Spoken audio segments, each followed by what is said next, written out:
siezi karanga, uwe hae shagala bagala, niko tayari kulipa gharama, niko njaa.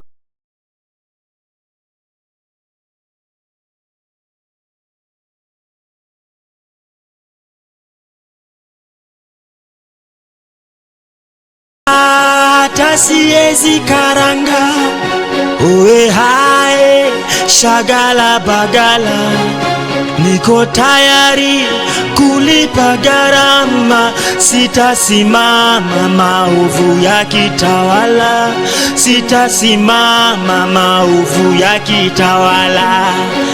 Ufisadi, ubinafsi, ukabila, kuuza sura, wataki kuuza sera, undugu ni kufaana, sitasimama maovu ya kitawala, sitasimama maovu ya kitawala. Hatuget wadhifa una deserve bila kasha makashfa. Hii society Kenya wanaeza share ni nyungu ya busa ama ketol ya shisha, mfuko zinasikia eko. Unajua thamani ya mali na size ya kifuli, eyo ujaibiwa juu hauna kakitu worth, risking jail time, police bullet flow. Unaweza argue crime doesn't pay, lakini uwezi dismiss justice in a bay. Mwizi ana 40 days, 365 days later anaendelea kugrow fatter. Do anything for power, ready to lose their head for presidency. Bora waione kwa currency. Sababu gani siko affected na turbulence? Nikifly angani nimezoea the same feeling, matatu zikipitia pothole mtaani. Juliane, yeah, yeah. Niko njaa, hata siezi karanga, uwe hae shagala bagala, niko tayari kulipa gharama, sitasimama maovu ya kitawala, sitasimama maovu ya kitawala. Ufisadi, ubinafsi, ukabila, kuuza sura, wataki kuuza sera, undugu ni kufaana, sitasimama maovu ya kitawala, sitasimama maovu ya kitawala. Ndio wa raise funds, itabidi raise hands, growing concern, breakfast za croissant. Hataki upunguze bei ya bidhaa, tunataka opportunities ndio tu afford hizo bidhaa. Walisema kutembea kwingi ndio kuona mengi, nimeshinda nikitembea maofisi na sijaiona kazi. Sezi cheza golf kwenye Tiger Wood, mambo si barabara chingu. Naomba Johnny Massive, chakule fike tumboni ikitoka kwa sahani. Policeman anapiga rungu, mwalimu daktari anamurushia tear gas, na mtoto wake anarudishwa nyumbani, hana school fees analipa peanuts. Hata siezi karanga, uwe hae shagala bagala, niko tayari kulipa gharama, sitasimama maovu ya kitawala, sitasimama maovu ya kitawala. Ufisadi, ubinafsi, ukabila, kuuza sura, wataki kuuza sera, undugu ni kufaana, sitasimama maovu ya kitawala, sitasimama maovu ya kitawala. Si was a state house na la twins a ghetto, ziupatana Nairobi River, no more nita live by hand to mouth. Ushesikia maskini na ugua gout, nikiwa na nguvu ya kung'oa reli, definitely kuinua kura si nzito. Ukiingiza kwa ballot box, chagua kiongozi wa kweli. Moha, Jona la Namu, jicho pevu, wakianika mkono refu, ina big pocket wanyonge. Navaa maska za goalkeeper wa hockey, wezi ni kerubo. Kenya ni kama boxing, hakuna sub, work with what we have. Niko njaa, hata siezi karanga, uwe hae shagala bagala, niko tayari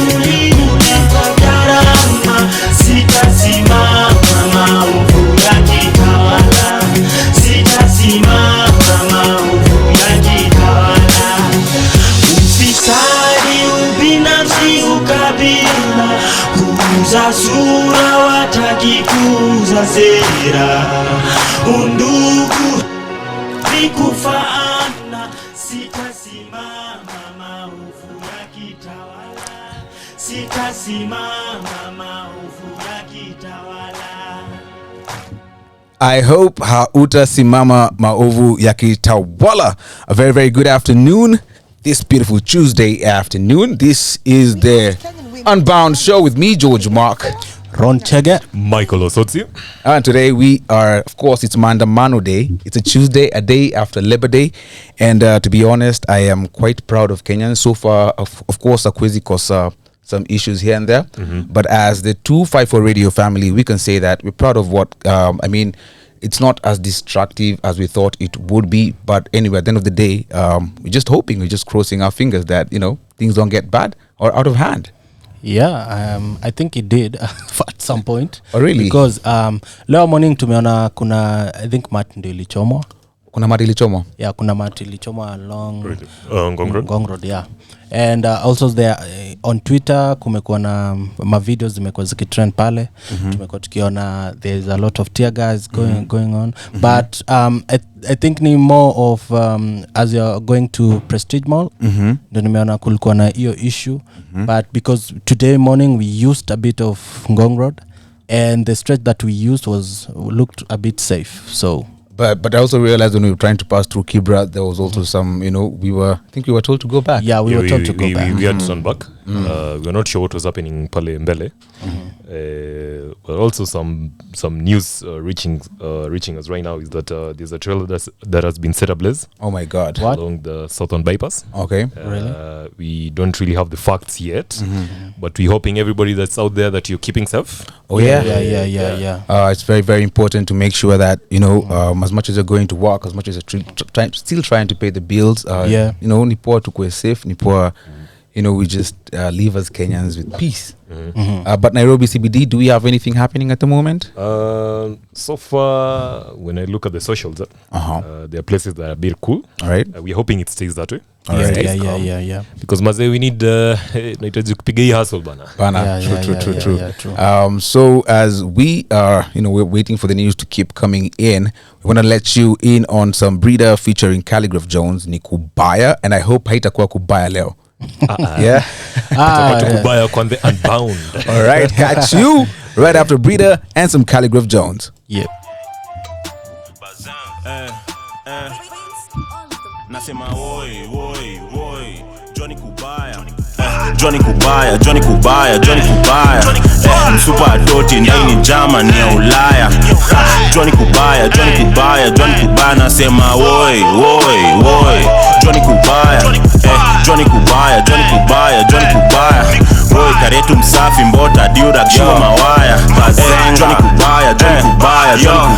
Johnny Kubaya imba kakwaya, Cobra ni king, bazuni giant, tangu tene breeder mini shot wire. Leta zogo nota finyo na playa, slap game nimesimama kwa daya, sembe na mala na kunde kwa daya. Tabia za bahana ngoza Diana, zitafanya nfuate dini kwa saya. Nikikafunga na kopi jalango na pull up na bima, kwanza ki drop top. Mkwela alijifanya high class after mechi seli dishi ma popcorn. Kwa shingo waya zimebeba makara, Troy imefura kwa mbosho. Vile unapupa karefa wa race undertaker na wapiga ma tombstone. Vile na wastua kama box X, nige maziwa na zioshanga tuna top X. Itabidi wamejua bado sindio chosen. Opali tuko ndani ya tank kama Cohen. Niko fully loaded, sijai kosa content delivery, noma mistari nafikisha doorstep. Tuko tuma moshi kati kofia rocket breeder, umolo kuwa shua hii ni problem. Na siezi ngoja kuinvest mamita, zitaletwa na ngoma na piga. Tough clan na igeuza kanisa, juma kosa inapata na sifa. Kasi TK ni brewing kwa speaker, piga mrazi na chupa kwa kichwa. Mi napata baraka siki smart, wengi wao walikama wakapita. Sini shocking kablanka we bado unambogi, mi nazoza one man. Mini head bada di stafu na nyamba, na nachia depa na prinsila wama. Niko bypass 105 na kanyaga, jukuna maganji na fuata langata. Hapo mnetio na hitigi sana,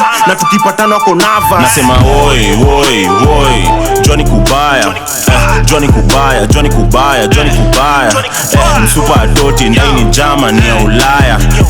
Johnny Kubaya nasema woi Johnny Kubaya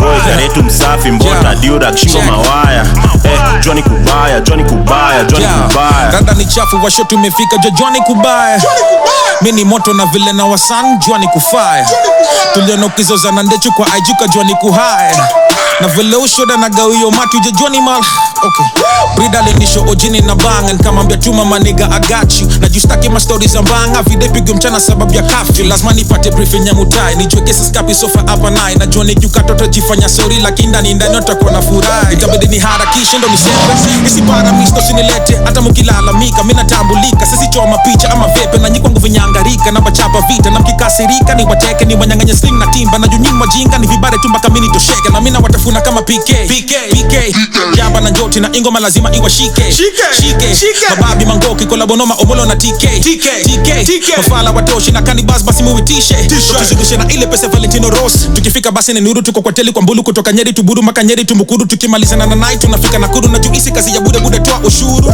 mashode wanalia that's a bad man bonga taka tukuscoop up na dustpan red carpet tuna pull up na Mustang luku ya kikomba tumepulizia Vasman competition imerushwa kwa trash can nyuma studio mmekuja for half time even though vile na malizia Vas OG motherfucker nimepull up na tap nasema oi Johnny Kubaya Johnny Kubaya Johnny Kubaya Johnny Kubaya msupa atoti na ini German ya Ulaya Johnny Kubaya Johnny Kubaya Johnny Kubaya nasema oi Johnny Kubaya Johnny Kubaya Johnny Kubaya Johnny Kubaya oi karetu msafi mbota diura shingo mawaya wanasema ni kubaya but Johnny Kubaya yeah. As Kenyans, you know, we keep praying for the best. I know these things happen. There is no country that Aikosangi some scandals here and there, but you know, as a country, we can keep on pushing in the right direction. Definitely. Right. So, what's happening in Nairobi? Maybe kuna kitu umeona? Yeah. So, I see kwa CBD kuna vile it's very calm. All right. Deserted. Hakuna watu. It seems people never showed up to work, but there also are tweets that shows that the shops have been open. So that's a good thing. So. Guys are working as normal. Yeah, no, we hope so. we hope so. But of course, still economy in affect too. Because I mean, if it's deserted, you know what that means, right? Yeah. But I was happy and I was proud yesterday. I think I saw this somewhere that some Kibera youth walikuwa wamesema, you know what, we're not going to do the same things that watu wamezoea tukifanya, like kwenda kuandamana. Yeah. So we just want to maintain peace. We want to get some money. We want to, you know, just push in the right direction. Yeah. So is it something maybe tunataka kuona across the entire country? Let me just ask you guys a question. With this maandamano, I think we had this conversation yesterday. I think it's our right as Kenyans to demonstrate peacefully. Yeah. It's our right as Kenyans to picket. It's our right as Kenyans to just go ahead and make our, you know, our interest known out there. But do you feel like these things need to come to a halt? Important? They definitely need to come to a halt whenever necessary. I mean, if we are looking at people's lives and properties and businesses being at risk and livelihoods, people should just come together. And we've been having things about the talks that were to happen.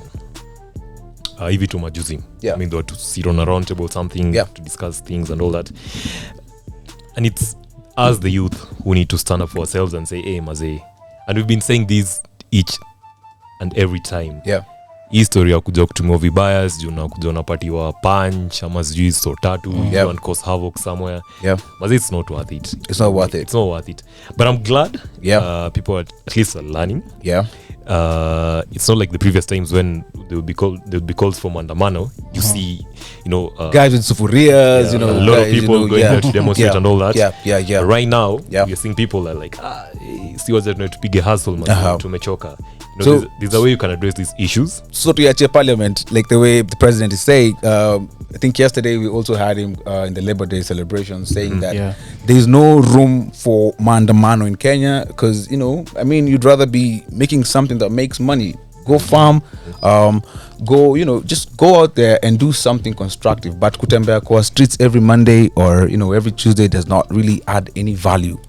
Well, I think he has a point and he doesn't at the same time because I feel kusema there's no room for maandamano, that's suppression. All right. Well, that's oppression. That's suppression. Suppression. Suppress watu, unaona.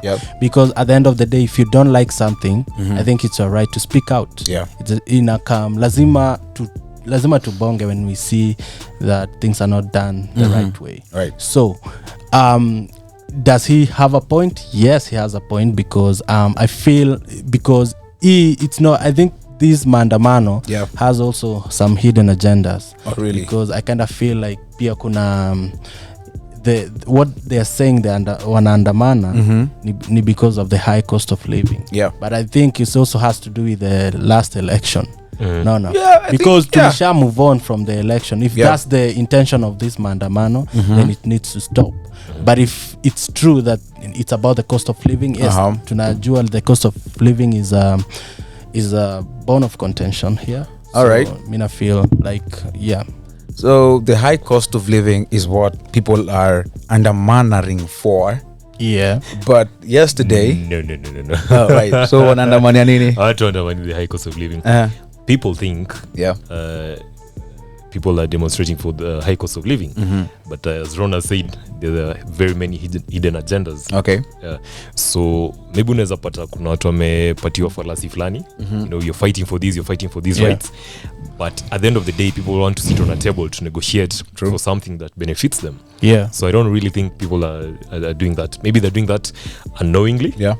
But for the people who are actually asking them to come out, that's not the clear intention.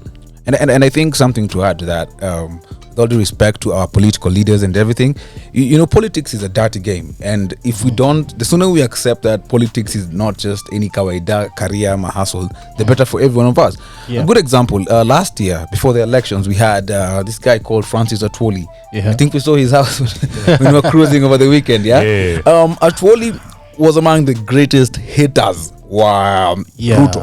I think I even saw Atwoli, this Ruto say that Ruto will never be president, and he was so, he was so bitter. Alikuwa amekasirika akisema there is no way. But now look at him. Yesterday they were just stealing their Labor Day celebrations. Anaongea na Ruto pale wakicheka, and even when Ruto won the elections, he was still there. So this comes back to us Kenyans. Would you rather go out there mchana umeacha kazi yako, umeenda kusumbuana, kusumbuana na GSU, injuries, whatever, umeacha kazi, na saa hiyo people who are actually on opposing teams a couple of years back are sitting together. Let me tell you something. Yeah. The previous elections, that was in 2017. Yeah. The one before 2022. Before 2022, 2017. Yeah. I happened to get a chance to go to Parliament. All right. Certain day. Yeah. And in Parliament, it was ODM versus Jubilee. Okay. That time. Yeah. And we had members of Parliament from different factions. Yeah. When I was in there, those guys were interacting as very good friends. Oh, they were boys. Wouldn't tell it. Wouldn't tell it. Yeah. In fact, the person who took us there, courtesy of him, introduced us to them. Oh, this is so and so member of Parliament from I don't know where. Nini. And they talk like they're buddies. And I think the following day they were to go, two different separate camps. Yeah. Na walikuwa naambiana kesho utakuwa huko, mimi nitakuwa huko, usinipige sana manine. So it firsthand. Yeah. And I told myself, these are the people who come out here. Yeah.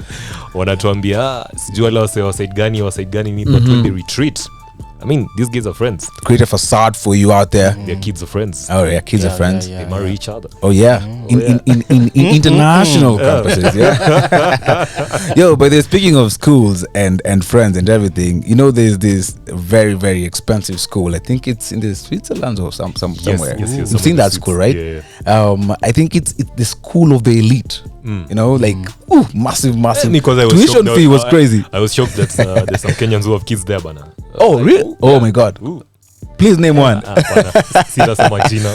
Lakini kuna mtu mahali akona watoto huko. Oh my God, that person is balling. Yeah. And we're out here, being incited, not necessarily incited, but we also need as the youth to just, tunafaa tushangamke tuone. I was saying, I'm super proud of those Kibera youth yesterday who were just, walking peacefully with their placards and just saying, guys, we don't want mandamano. That's how it's supposed to be. Yeah. Another set of people that you're proud of. Yeah. It's us. Ooh. Yeah. Tell me. Lazima tumekuja tupige hustle. By the way, true, man. Yeah, true. Lazima tukuja tupige hustle. Yeah. All right, speaking about hustle, I think in Kenya, everything is about the money.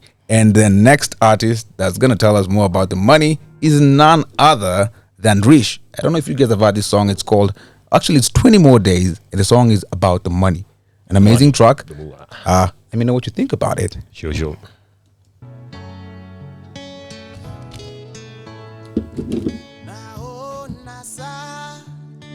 Imefika wakati wa kubadilika, wahisi njaa, fedha una, mawazo nayo, ndio wajua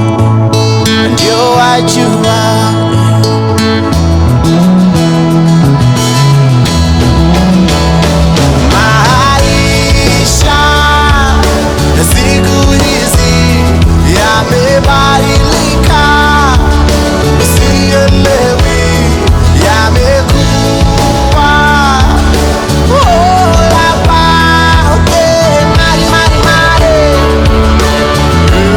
It's all the money. It's all.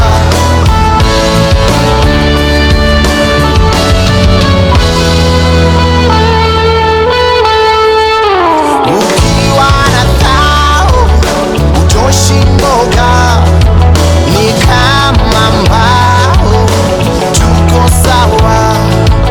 Ukitaka life, maisha noma, survival hapa ni ujanja, kuwa mjanja.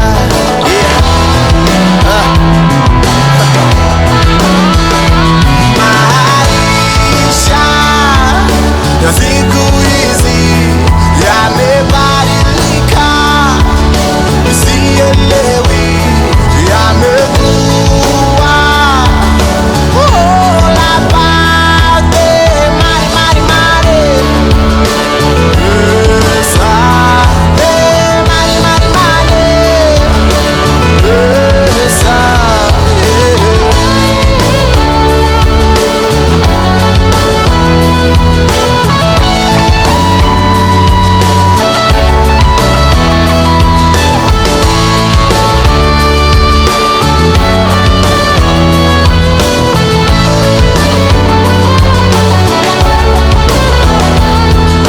Maisha ya siku hizi yamebadilika, usielewi yamekuwa all about the money. Pesa, the money. Pesa, the money. Pesa,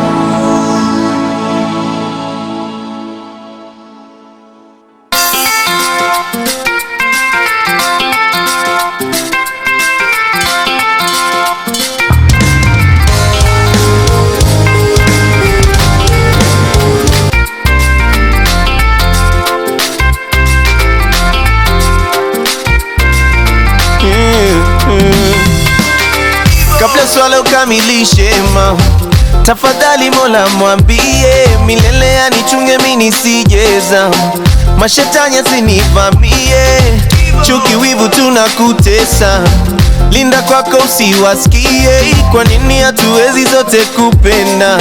Hoi wenzangu acha niwaambie, labda si sote enda wazimu, labda laana yetu pesa, kesho ukipoteza kila kitu dunia mzima itakucheka. Wanaomba ntiliwe chai yangu sumu, wabaki yao ndo kusema, kesho wampigie demu wangu simu, hasa walivonipenda. Una mahayawani haya wanawasi watu hawa binadamu kageuka mnyama. Hayawani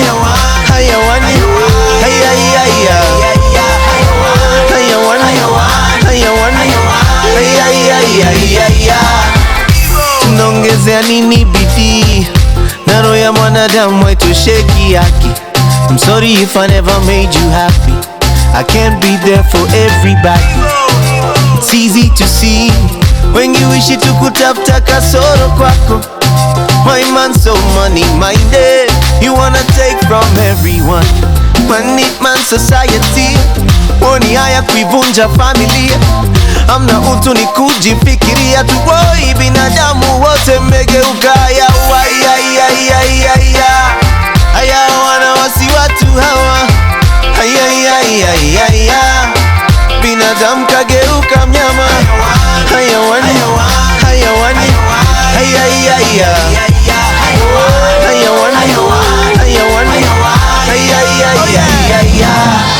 kabla swala ukamilishe mama, tafadhali Mola mwambie milele anichunge mimi nisijezama, mashetani asinivamie, chuki wivu tunakutesa, linda kwako usiwasikie. Kwa nini hatuwezi sote kupendana? Binadamu acha niwaambie, labda sitotenda wazimu, labda laana yetu pesa, kesho kipoteza kila kitu, dunia mzima itakucheka. Mabaki yao ndo kusema, kesho wampigie demu wangu simu, asau alivyonipenda.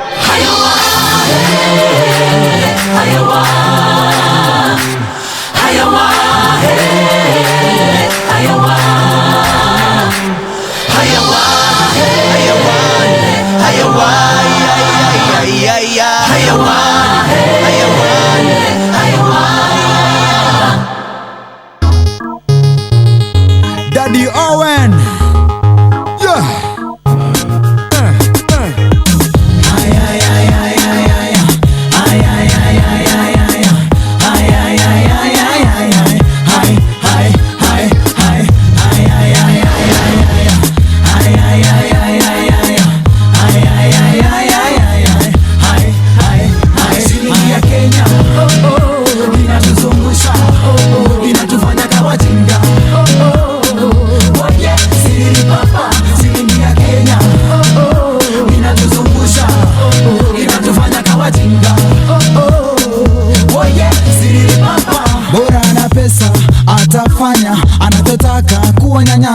Bora ana pesa atafanya anachotaka kuwanyanyasa. Kumbuka Yuda alipewa pesa amsaliti Bwana Yesu. Kumbuka Yuda alipewa pesa amsaliti Bwana Yesu.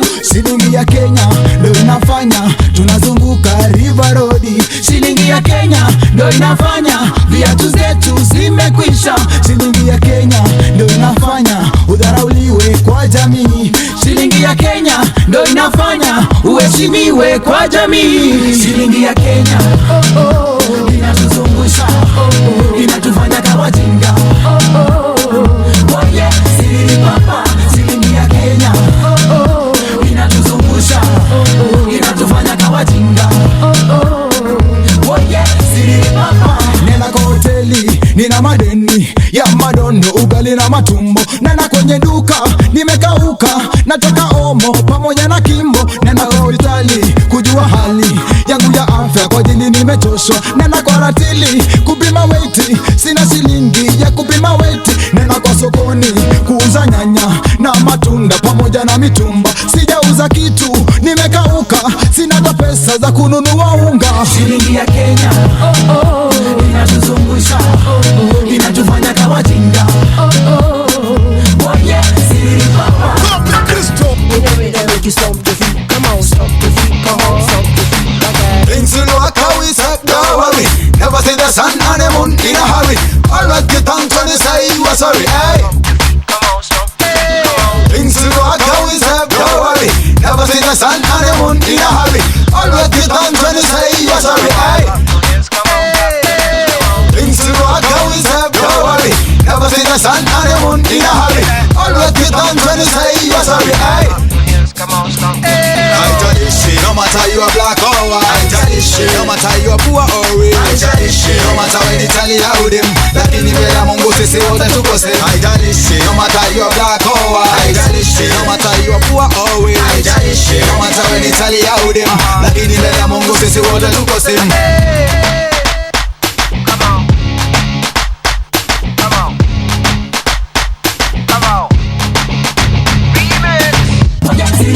Shilingi ya Kenya inatuzungusha, inatufanya kawa jinga.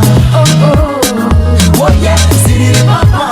Shilingi ya Kenya inatuzungusha, inatufanya kawa jinga.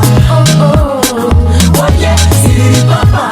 Shilingi ya Kenya inatuzungusha, inatufanya kawa jinga. Oh yeah, siri mama. Shilingi moja nimeingoja, lakini haionekani. So Maulana niwie radhi, Iwani na dhambi. Shilingi maua tena ya ua, Kweli minalia. Shilingi ya ng'ara tena ya ua, Na sote tunajua. Shilingi ya Kenya inatuzungusha, inatufanya kawa jinga. Oh yeah, siri papa. Shilingi ya Kenya inatuzungusha, inatufanya kawa jinga. Oh yeah, siri papa.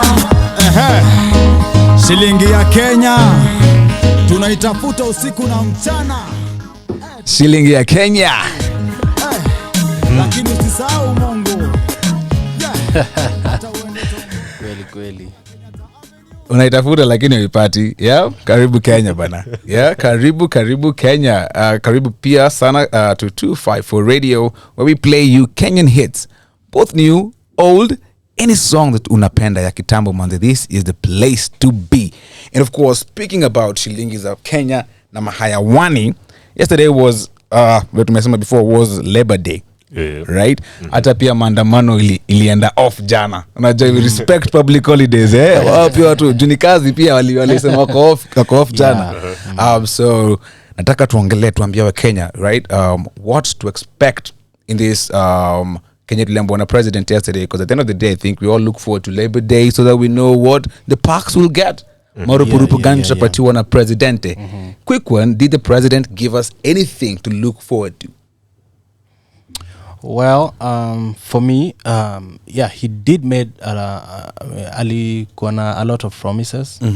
But niko na trust issues because I mean it promises to mepewa mob sana yani. Na most of the promises they are not kept. All right. So I kind of feel like sometimes inakuanga tu ni gumzo mtaani, then ni speech aliandikiwa alafu it was just to move the day. So I'm really looking forward to kuona kama ata see these promises through.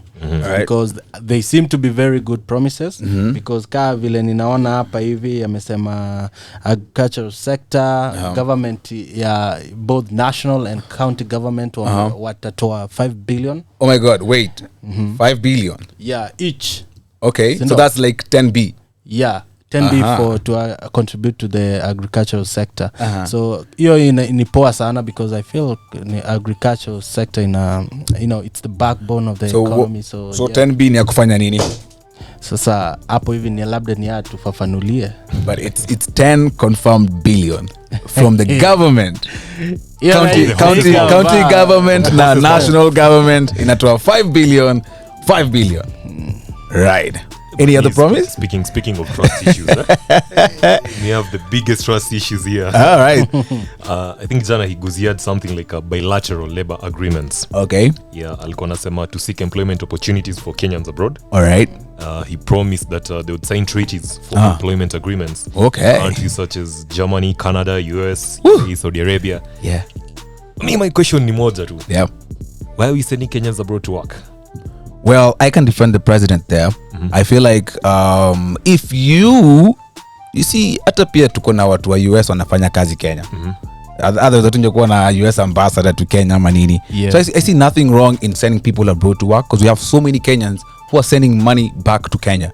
So I think if we can actually honor the promise, ikuwe tena tunaenda na good terms. Unajua kitu mbaya ni when in Kenya umeenda majuu chini ya maji, because hakuna hiyo bilateral agreement. So umeenda pale without a visa and everything, all those things, a work visa and everything.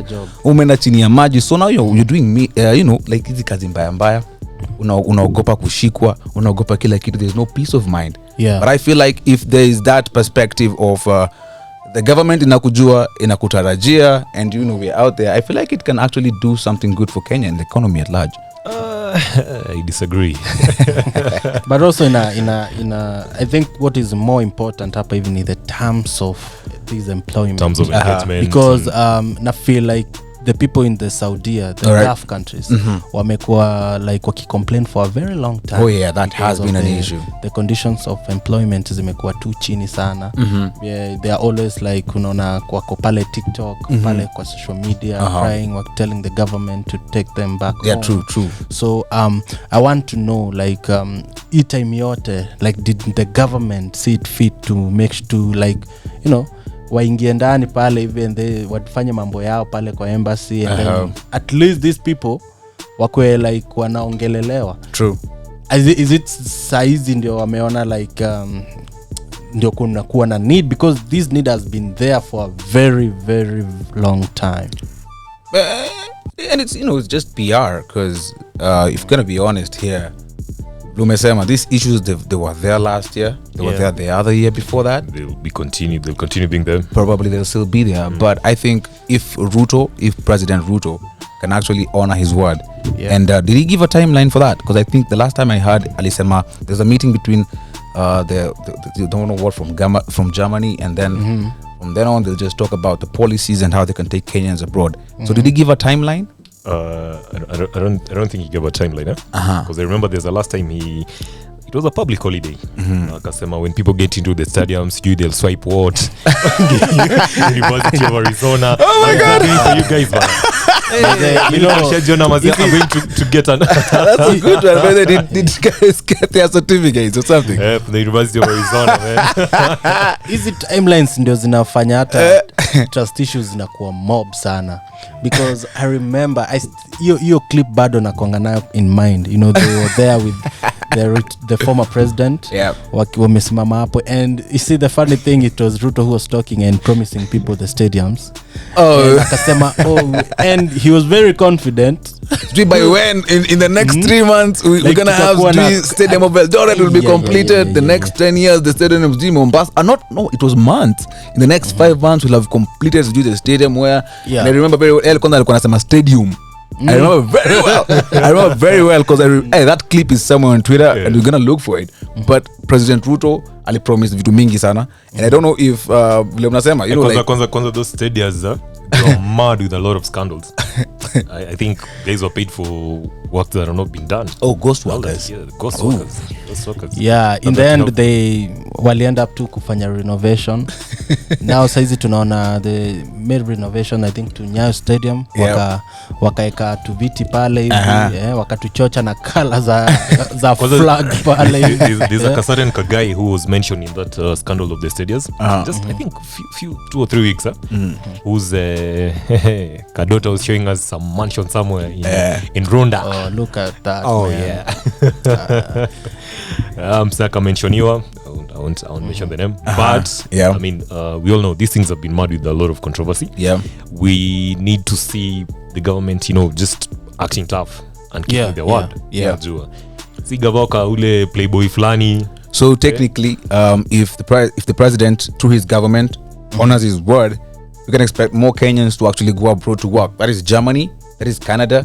So these are very good countries, developed countries. Another country is? But why are we exporting talent, man? We need the talent here.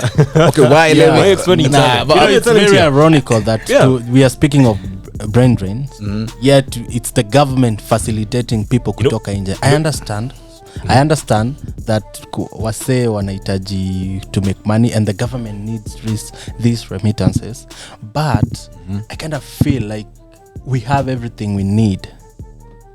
We don't need to go out. You know, countries and cities are built by industries.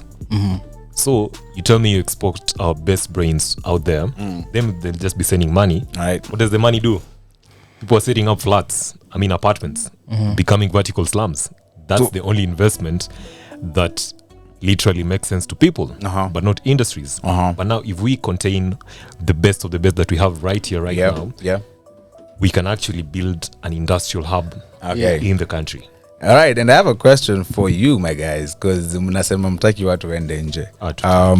Let me ask you a question. Is Messi French?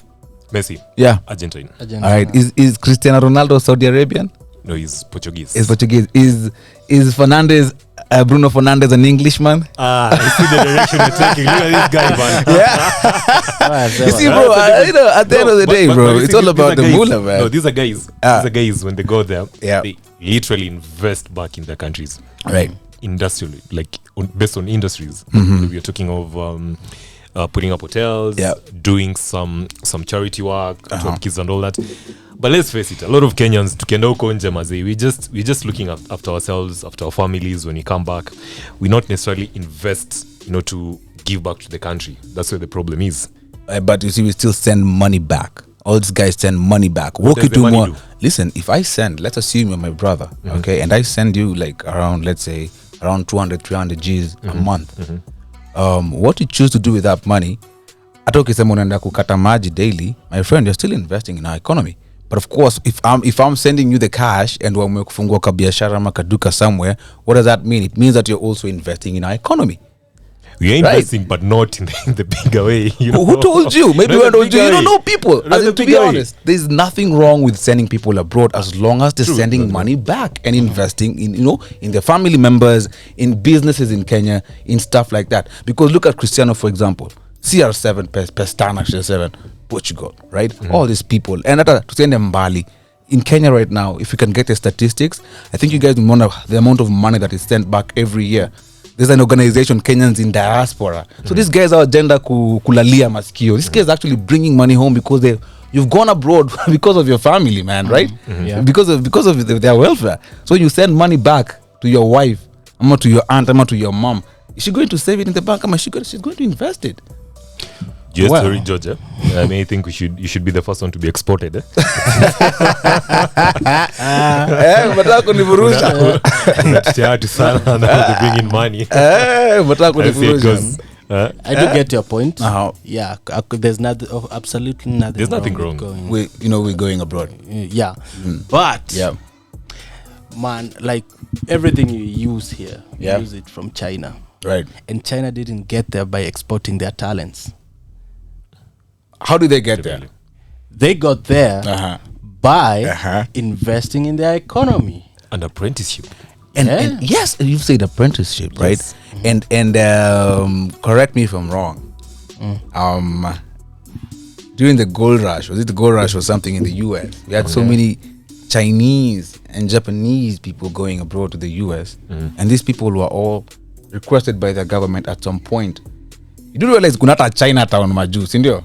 Right? Right? There is. So guys they go out there, they learn from these people, but instead of just staying there, they bring those things back to their home nation. Plus, before you guys blow me away, let me tell you something. There's this beauty of mnaenda Germany, mnaenda Canada, mnaenda wapi, umelewa? Like it's not just these like countries, with all due respect to tunasikianga wa Kenya wanateswa, but I'm really impressed by this because we're talking about Germany, talking about Canada, man. We're talking about the US, meaning isn't fast top economies, right? Fast world economies, meaning we're just atupeleki watu hapo kufanya menial jobs, of which asiati ni mbaya, but maybe unapeleka hata IT person huko kwenda kwa company fulani, maybe unapeleka hata mse fulani mwenye amefanya law huko kufanya. That's what we mean by bilateral agreements, meaning you guys can bring your ideas here and we can also bring take our ideas there. And what happens to those guys who go and do some benchmarking, our leaders? Okay.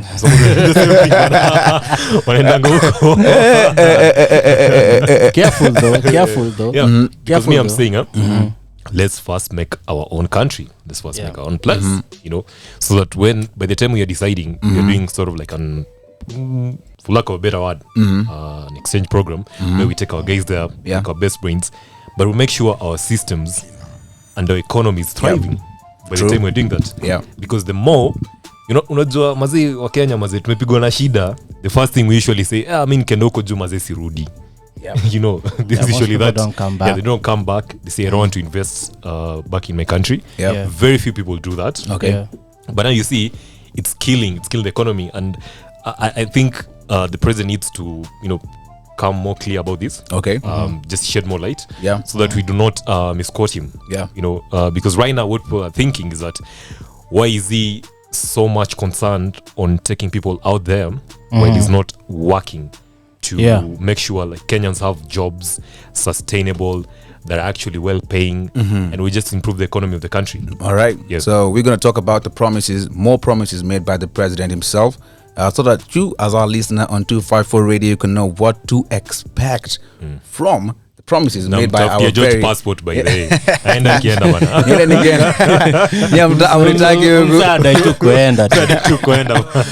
lakini tusemeaje, it's very important for us to make that money.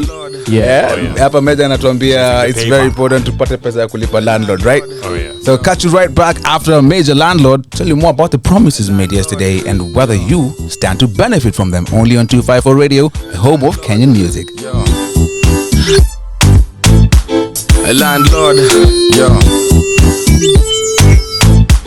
A landlord, yo. Asubuhi imefika nimeamka bila balaa, nikamkeka chini napiga swala, enda zangu bafu kisha mambo safi, na vatini sneaker tunavaa shati, kisha sinaga marashi na kunywa kahawa nikiteremsha kaimati, nasikia kuna mtu anabisha mlangoni, kwenda kufungua akatotoka jirani, huwa kananipenda yuko best yangu, mete usisahau leo kuniletea madafu, leo ni lazima ndio inanibamba, juu kila station inacheza genge mbaya, juu nishashiba sasa kwenda kuhaso, nikienda kutoka ndo nifungue mlango, besi siamini, napata mwenye nyumba na kivuli mkononi, usikaribie siku bana landlord, umenifika kwenye go, when it tough tu, usikaribie siku bana landlord, umenifika kwenye go, when it tough tu, usikaribie siku bana landlord, umenifika kwenye go, when it tough tu, mwenye nyumba amekubali amenipamba kajioni, za tukuli atagomba tuloni kombioni, napigia mondi sunu tupie mkopo, meta wena sahau si niko na dini yako, wazi nenda kwa vaite kutukulia ketepa, kuna maza kwa mbele yangu amejibeba, mimi na yeye hapo natupa lugha, ashaanza kudai imagine sijakula, sitaki ajue mukula mandazi surwa, tunakula stias na nunua pia, kisha zikimbamba naanza kuniambia sikujui lakini nakutaka sana, itisha taxi tena haraka, kufika Keza kwanza ni kushtuka, tumekula stias na jalipa nyumba, sijui kwa nini nimesahau kukumbuka, usikaribie siku bana landlord, umenifika kwenye go, when it tough tu, usikaribie siku bana landlord, umenifika kwenye go, when it tough tu, usikaribie siku bana landlord, umenifika kwenye go, when it tough tu, usikaribie siku bana landlord, umenifika kwenye go, when it tough tu, usikaribie siku bana landlord, umenifika kwenye go, when it tough tu, usikaribie siku bana landlord, umenifika kwenye go, when it tough tu, siki kuhama na staki more drama, nishalipa nyumba ndio nikae kwa usalama, alafu ni zile siku mtu asikiagi kutoka, nimevaa vesti ni nimengara boxer, nasikiza genge rudi zangu nikiosha, jirani yangu tu pendaga kuchoma, mjasuka mivi toto tuchome kimoja, baadaye nenda mtaani kuchukulia mogoka, sisiki kukainza nenda Kejani kuchonga, natoa viatu najiekelea kwa sofa, neka movie yangu ndo nione nikitonga, ikienda kubamba bana blackout, landlord akulipa bill na vile alikuwa ananispidisha for real, maji imekatwa, stima imekatwa, hakuna tofauti na kuishi kwa kichaka, usikaribie siku bana landlord, umenifika kwenye go, when it tough tu, usikaribie siku bana landlord, umenifika kwenye go, It's about that time of the month. Landlord wako na wewe. So do you have the money, or are you waiting on the government to come and sort you? Shilingi ya Kenya. Yesterday was Labor Day. Ulisaidika na presidente ama maneno ni mbaya, mambo yamechemuka huko nje. Right? So what we want to talk about here is the promises made yesterday by Mr. President. Tulikuwa tunaongea kuhusu pesa yenye ilikuwa inaingizwa. So now I want to ask you guys, do we have any more careers out there? Kuna pesa inapatikana isipokuwa kwenda majuu. Do we have like kuna place amesema kazi inatoka? Or like locally? Yeah. No, yeah. I spoke about housing reforms. All right. Taguzia tu kidogo, provide 200,000 living spaces. 200,000 living spaces. Yes, annually. All right. While creating 1 million construction jobs. Yeah. Some in the blue economy. No, not the blue economy, blue collar jobs. All right. Right. Opposite of white collar jobs. So, but there's been a contention about this housing thing. Unajua, Johnny spoke about 200,000 living spaces. We've seen he's been launching the housing projects. Even in different places of the country, Rongai, Wapi, Siaya, or Homa Bay. Right. If I'm correct. And I'm asking myself, Ara Juzi said that there's going to be a percentage, percentage or something that will be all guys have to contribute by deductions, towards housing project. And me, I'm asking myself, unajua Kenya wakisikia tu place wana contribute unajua ni cash how man. And that's a sad reality, man. The sad reality is a cash cow, but how feasible is these projects, the housing projects that we are seeing Kenyans are being promised? Because what I know is most of the people doing these housing projects, tunajua ni the rich actually go take those houses, then they lease them or rent them out. But the people who they were intended for, they don't get a chance to occupy those spaces. True. Unaona? Yeah. And tunakanyagiwa tu everywhere. Plus, are we even sure the government is going to create those 1 million jobs you're talking about? If the housing projects come up, I mean, definitely sure the people who get jobs from that. Yeah. But thing is, how feasible is this project going to be? That's the question we should be asking. True. Are we looking at a span of 2 years, 3 years, 5 years? Who are the people who are going to occupy these houses? Is it the common mwananchi? Yeah. The mamambogas? But I think they said these are for the common mwananchi, so they can help those guys in slums, that are in those populated areas. Penye kumejaa sana. But unajua Kibra pia walijenganga mahao sometime back. Who are the occupants? Right. and speaking of promises made by Ruto, I've also seen that he talked about creating a digital, was it network or something? Whereas they will have incubators in every ward, like digital incubators. How digital economy reforms. Ooh, please tell me more about that. Yeah, man, I like that plan. I think that's one of the things, digital promises zenye amemake zenye mi kwangu they address me like personally. Okay. Because for me, I'm for like the digital space. I'm very passionate about the digital space. Yeah, true. And for me, nimekuwa nikiwaza that thing for a very long time. Because I was thinking sometimes back, the guys in my ward, I kind of feel like if they are given a space where they can actually learn these skills, wakuwe na place yenye wanaweza interact with people who are in the industry. True. Because I mean, all of us can agree that there are a lot of opportunities online. True. People are getting paid mad money to work for companies in the US remotely. And just to cut you short before I get back to you, 254 Radio is also giving guys a platform to come to the amateur show, and it's purely online, so that's creating opportunity out there, right? In fact, if it was not for the online space, like 254 could not like exist as it is. Exactly. So I'm very passionate about creating such opportunities for the youth, where they can interact with others and share ideas. So for me, that's that. And is the promise realistic? He said in every ward in the country. It's very realistic. Could be. It's very all right. With the digital corridors, This is something that not the government can say the best. Okay.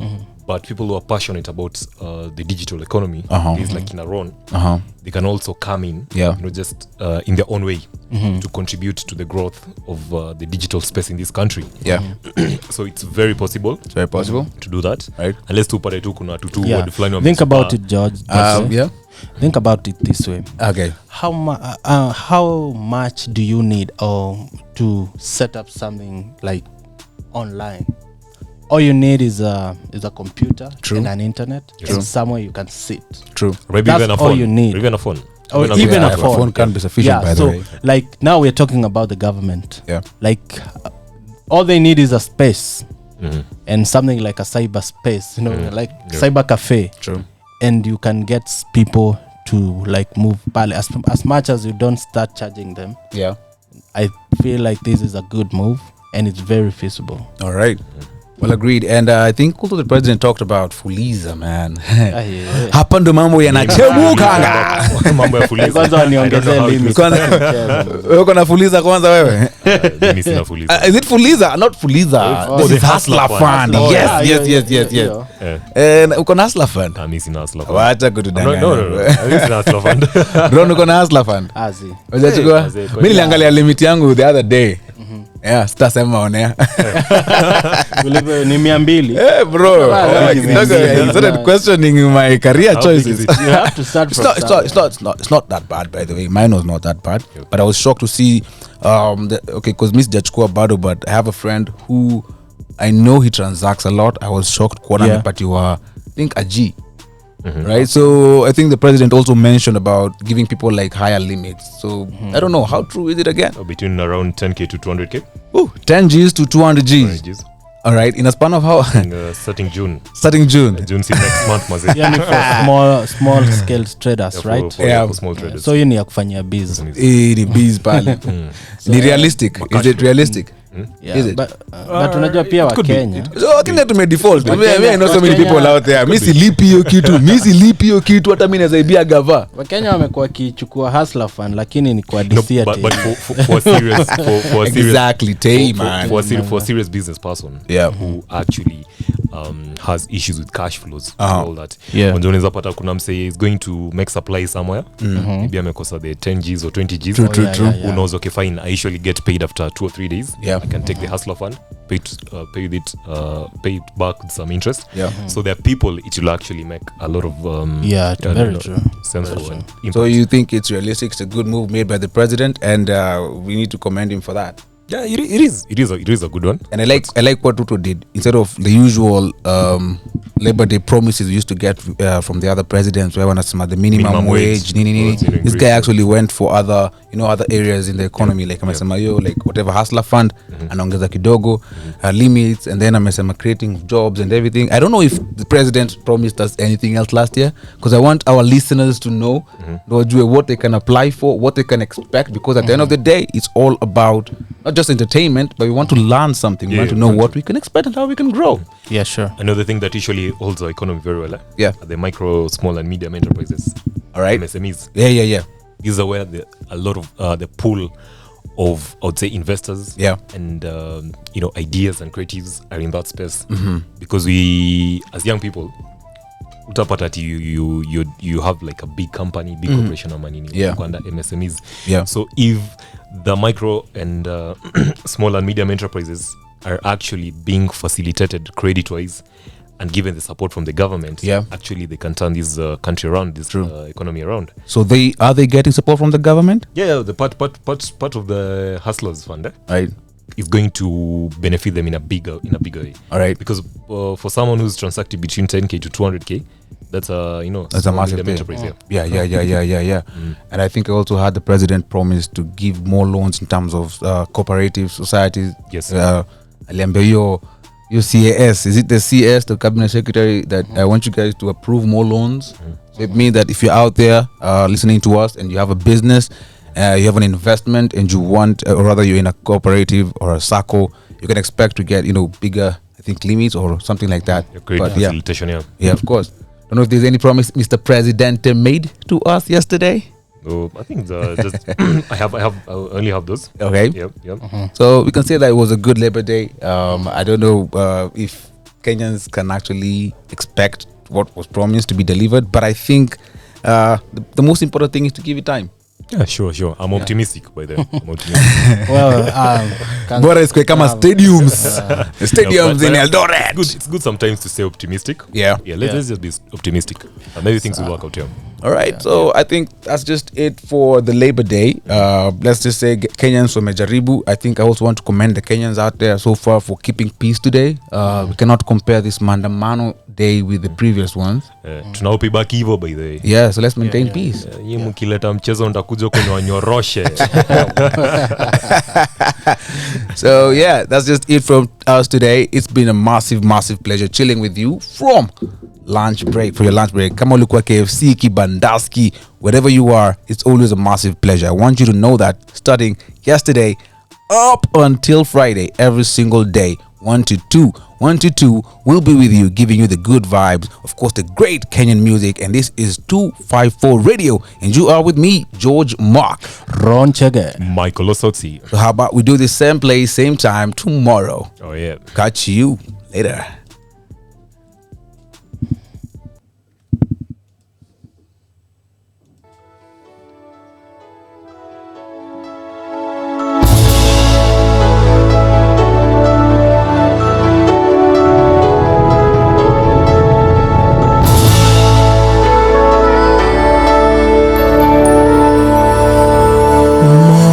Ni fahari yetu, undugu ndio nguvu, chuki na ukabila hatutaki hata kamwe. Lazima tuungane, tuijenge nchi yetu, pasiwe hata mmoja anayetenganisha. Naishi na tumaini, najitolea daima Kenya.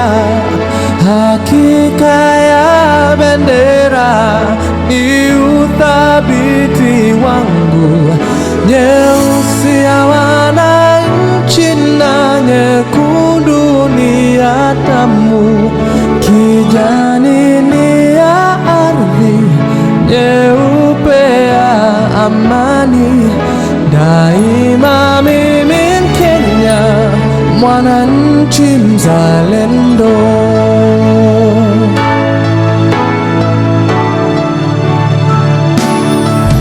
Kwa uchungu na mateso, kwa vilio na huzuni, tulinyakuliwa uhuru na mashujaa wa zamani.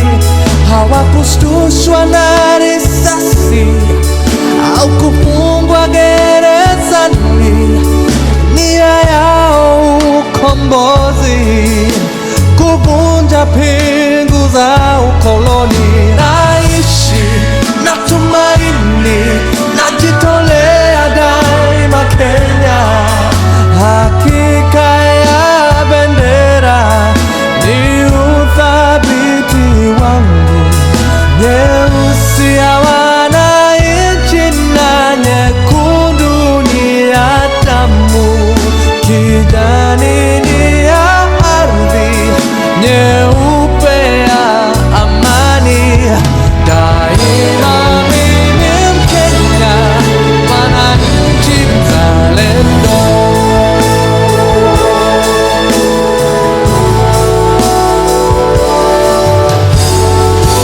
Wajibu wetu ni kuishi kwa upendo, kutoka ziwa mpaka pwani, kaskazini na kusini.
majani ni ya ardhi nyeupe ya amani.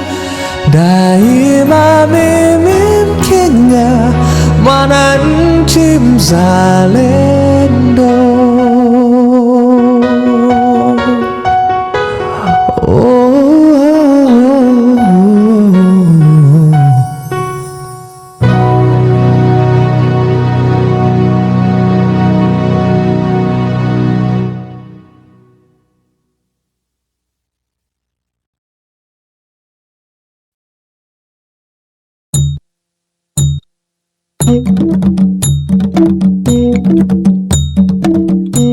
Tushangilie Kenya, taifa letu tukufu, Kenya tunayoipenda, Kenya nchi tunayoipenda.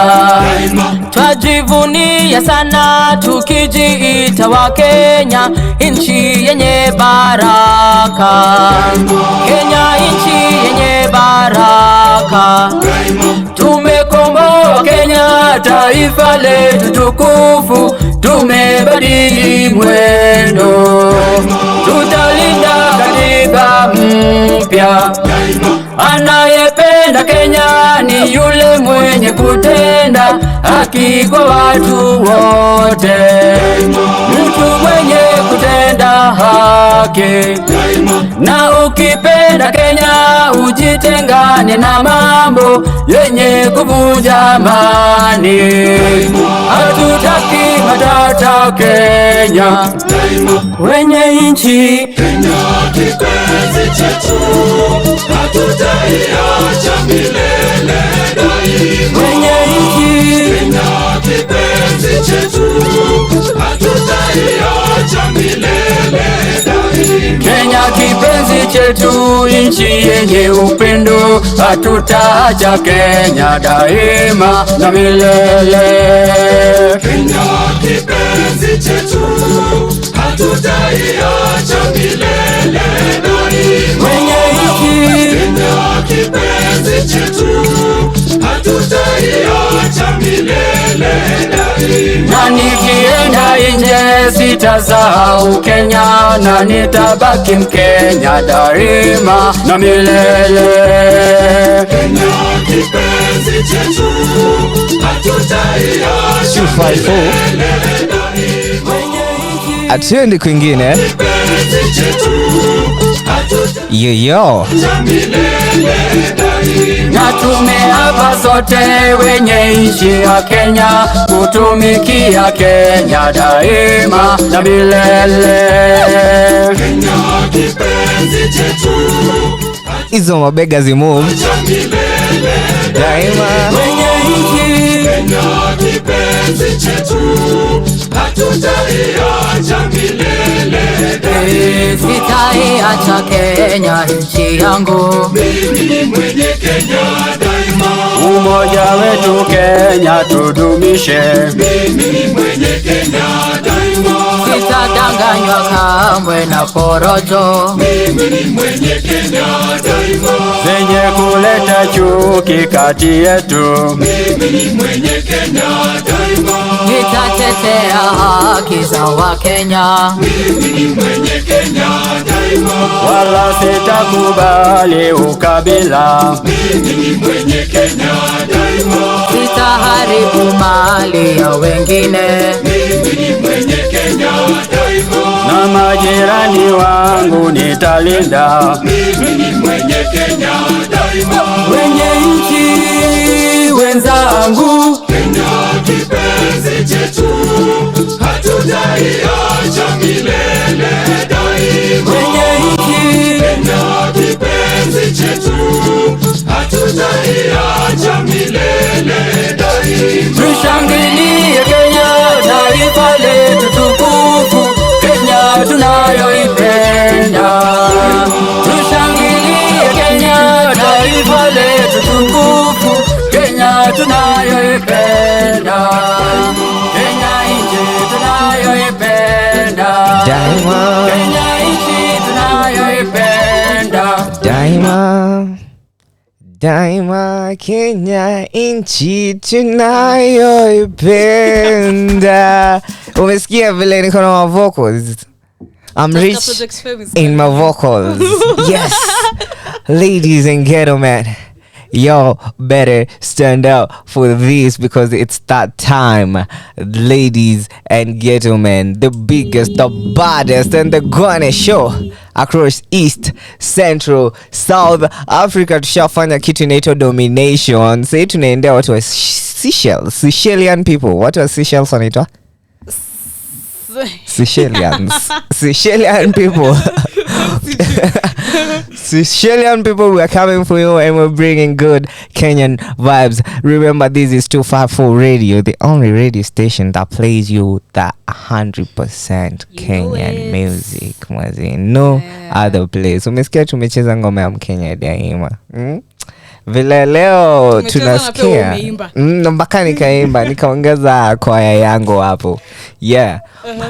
My good name is Aborn, Mr. Sami Muthondu, na nitakuwa na the fantabulous Mary Owino as my co-host. Hi Mary. Nilikuwa ni pause hapo kidogo ndo uruke alafu nikakosa kupause. Anyway, you're with me, Mary Owino. I think this is my third time here.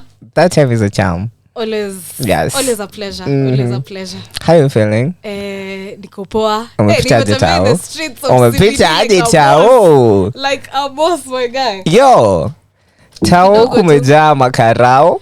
For those people wenye hawana news za what's happening around the CBD Tao, we ni makarao. Yeah. Tumetembea na the big boys hapo. Bana, it has never been safer in town. But it's very, very safe. Hata mtu akinichokoza na msema hapo kwa polisi. Leo nilikuwa natoa hivi mathao nazihesabu. Uwezi ulizwa na mtu bana.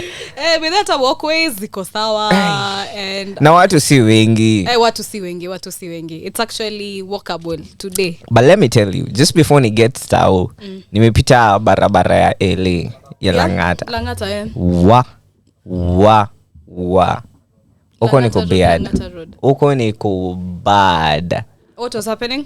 Uko wameanza kuchoma magari. For reals, like walikuwa wamechoma trailer mzima. 18 wheeler. Okay, damn. Niko crazy. Ni side ya Kibera. Side ya Kibera. Going down mazi. Okay. Jana nilikuwa nimesikia wamesema ati ataandamana. Of course not. Baba akisema amesema. Wakosa wachekwe. Baba kwanza alikuwa amesema zinaanza 6 am. I don't know how that happened, but now 6 am. Now we keep off CBD. For sure. Ni vile kuna kaa CBD. CBD iko very, very chilled. Sitaki ku admit that I'm wishing for maandamano every day. Tuko tunatembea na security. Ni kama tunatembea parliament. The security is epic. Well, ladies and gentlemen, to get in touch with us ni easy. This is the number unafaa save kwa dialer yako. Kimbia kwa dialer yako. Fungua dialer. Don't be shy. Yeah. 0110254254. Let me say that one once more. 0110254254. Now yeah, ni rahisi tu. Ushaiacha nikuulize. Ushaishika namba ya mpenzi alafu time break up ikakataa kutoka kwa kichwa. Wewe nimestruggle na hiyo. It ain't easy. Unashanga mbona nakumbuka namba yake bado? Why nilidelete because will never heartbreak your heart. Yes. Wachana na ya mpenzi. Itaisha and you'll regret. I can't struggle kushika namba ya mtu. Uwezi emergency contact. Mama tosha. Ni hivyo. Au ndo emergency contact. Mwingine tena. Nobody else. Every digit inakukumbusha kumhusu. Kindly please. Unasikia namba inaisha na 360 unakumbuka kuna mtu alikuwa na 36. Kuna mtu namba yake ilikuwa na 361 hapo mwisho. Kindly spare yourself that. 254 is for you. Yes, 0110254254. Tutakuwa madere wenyu from 3 to 4 p.m. Say naona ni 2:45, so tutakuwa na 1 hour and 15 minutes then. Yeah. Tuko hapa. Yeah. With you guys. Yes. Yeah. Say nataka nichezee watu ngoma fulani juu hao watu wameamua tukue tu na mashida. Kina nani hao? Hao watu wanatutoa kwa streets, nataka wadungwe tetanus. So ngoma nacheza ni Pigwa Tetanus by Ndovu Cool, playing on 254 Radio. Nice. The home of Kenyan music. Alafu turudi tuongelele Stereotypes. Sawa. Yeah. Looking forward to that. Alafu nasikia kuna vile Pamela liokoka anachai kwa church kuwacheza ya poka ushaiona cocktail ya panya na nyoka, utachoka. Walitry kududim, hivyo ndio tulitoka. Ogopa chali yako kusiarbino unaringa, akiwa layo ni mjinga. Pishana na ndovu kubenki, buda mi kubenki uwezi ni pinga. Msupa ni dinga, nyuma ni pata mzinga. आपसे मिलकर खुशी हुई, मेरा नाम हाथी के कला सिंगा. Pigwa tetanus, mti umekatwa, dawa ya wembe ni moja. Tetanus, vile wanawashwa, mdomo ni mingi. Dungwa tetanus, ops walitry kututest, walijua hawawezi mess with us. Shh, tulia nikupange. Pigwa tetanus, mti umekatwa, dawa ya wembe ni moja. Tetanus, vile wanawashwa, mdomo ni mingi. Dungwa tetanus, ops walitry kututest, walijua hawawezi mess with us. Shh, tulia nikupange. Pigwa. Hey, kiki sikupe itabidi ujitegemee, hauwezi fika bei basi tuliza meheme.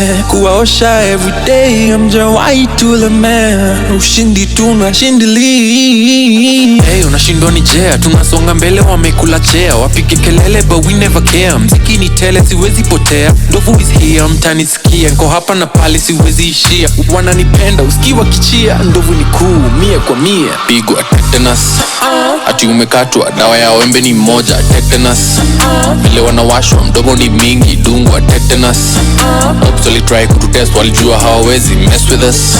Shh, tulia nikupange. Pigwa tetanus, ati umekatwa, dawa ya wembe ni moja. Tetanus, vile wanawashwa, mdomo ni mingi. Dungwa tetanus, ops walitry kututest, walijua hawawezi mess with us.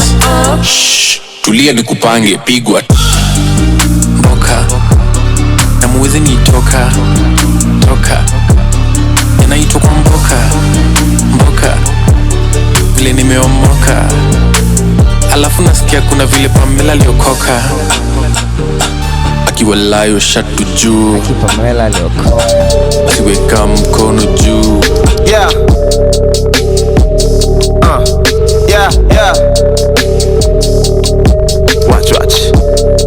Watch.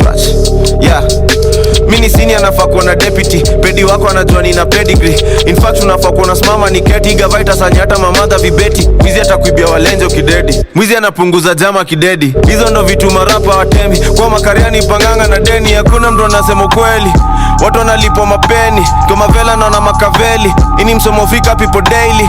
Mengaria watu for long, mpaka sena boy na boss, mpaka umeanza tu kulong for watu nangaria. Iko pizo throne na siya zimekaliwa, swangi kwa zone na kwanga kwa kaliba flani ya form. Mayezi matiwa na joy itakuwa long kabla mumachua. Msini try mimi najijua, risasi yasimamishwagi na kifua. Kisasi ya ilipishwagi na ratili, na kama customer flani anasumbua. Mimi najijua, nimeconfirm. Mimi najijua, mitaa zimetiti, mimi nachafua. Zao ziko down, sisi tuko tua. Mitaa zimetiti, mimi nachafua. Sema saa watch ndo vile nasikia. Watch ndo vile nasikia. Watch ndo vile nasikia. Sema saa watch ndo vile nasikia. Watch ndo vile nasikia. Watch ndo vile nasikia. Okay, you see, only what they let you see. Nani advice see matusi. Don't fuck up to ya ganji. Don't act like you're so holy. Judgment yako ikuponyi. Ukiomoka asubuhi usikosha sota by jioni. Mina slota microphone. Go missing amnioni. Nikinyamaza jua ni kupromising katigoni. Been polishing skills of mine ni astonishing kamilioni. Na inakaungeka mjinga if you are wishing failure on me. Yeah, mauraru watatu jatuna. Ngata gari yangu inakunya. kunyo defense na attack na chituma guaranteed low back na kuma kama satuna asi na tuma plus una kiuno hadi na juma umetisha and I'm sure you know waitisha mpaka wa jam na beat ni ya my nigga Sam yeah drum zako zinakubali pia roho yako inakubali iflo ina uhodari flani uonangi mtani ndo naona nani hapo ndo daktari dere wa trailer tagonya Ferrari amen mimi najijua nimeconfirm mimi najijua mitazi metiti mimi nachafua zao ziko down si tuko tua mitazi metiti mimi nachafua sema saa watch ndo vile nasikia watch ndo vile nasikia watch ndo vile nasikia sema saa watch ndo vile nasikia watch ndo vile nasikia watch ndo vile nasikia confirm minutes do minutes of four zazi go down sit go tour minutes of four watch QUORUM show airing every weekday Monday through Friday 2 to 4 in the PM. Keeping it 100% Kenyan music. Yes, sir. Sir. You tuned in to the QUORUM show on 254 Radio. Watch is a song that just played. Kuna mtse anasema hapa anataka I walk down the aisle na hiyo ngoma. How awkward that will be. How? I love the song and it has to be somewhere in my wedding. That's all I'm saying. Preferably walking down the aisle. Sasa bwanako akwe creative with that. Kindly please wedding planners. I'm waiting to be wowed. See malaika, it's not malaika for you. Yeah. I'm walking down the aisle to watch. Nivo. Sawa. Well said and done. Sawa. My good name is Aborn, Mr. Sammy Muthondu, and I'm hosting this show on the fantabulous, the gorgeous, the wonderful Mary Owino. Yeah. Unaona hapo leo nimekuachia Q. Unanisema semea. Yeah. Haya, sasa we are about to enter into our topic here discussion. Drum rolls. And tunataka kuongelelea about stereotypes. Tunajua we say that Indians wote ni intelligent, the French people will try to start a argument, wakambote ni wafupi. Mimi ndio nashangaa umeanza na international stereotypes. Tunaenda tukikuja chini. Atumesema the French are likely to start an argument. French arguments. Lazima watapata kitu ya ku disagree. Kwa hiyo statement, any statement. Wewe cool kids aje wewe? Hadi unajua characteristics za French. Wewe nimeishi mahali A4, karibu na A4. Nice. Okay. So za huku chini ni gani? Za local. Tunadhani wazungu wako na do. Tuka hizo jua. Wazungu wako na do wewe. Wanagongwa sana. Ama watu wanaongea English mingi. Wazungu wako na pesa. Watu wako na kizungu mingi wako na na pesa. Hiyo ni ngori. Nakikomba unauliza what's the price of that shirt? Hata hizi kuwa punch. Unambona it's 1,000. Yeah, I've actually trained a gikomba with a friend na ni mtu wa kizungu mingi. Tulimwambia nyamazi. Shut up. Juu hata kiongea Kiswahili inakaa forced. Inakaa ile shati ni pesa ngapi? Shati pesa ngapi? Of course utagongwa. So we just had to take it out. Yes. Alitoka kwa hiyo story and alikuwa so surprised at how cheap things were. Yeah, pia. Accent yake imekuwa ikimsell out. Ngori sana. Yeah. I think hizo ndo stereotypes tuko nazo. Then we also have the community, Kenyan community words. Yes, hizo za comedians wa Kenya unajua nanga jokes zingine ni za stereotypes too. Sasa unaona Aluya guy going out. Anaenda naitisha sembe. They are the same stereotypes too. Aluya na sembe, wajaka na strength ama kukasirika ama the money. Lavish, the pride, not the lavish lifestyle. Actually, Tosha niambia niko na proud ya Mjaluo. I don't know what that was supposed to mean. Si hivyo venye ile sema. Kamba bado ni Mjaluo.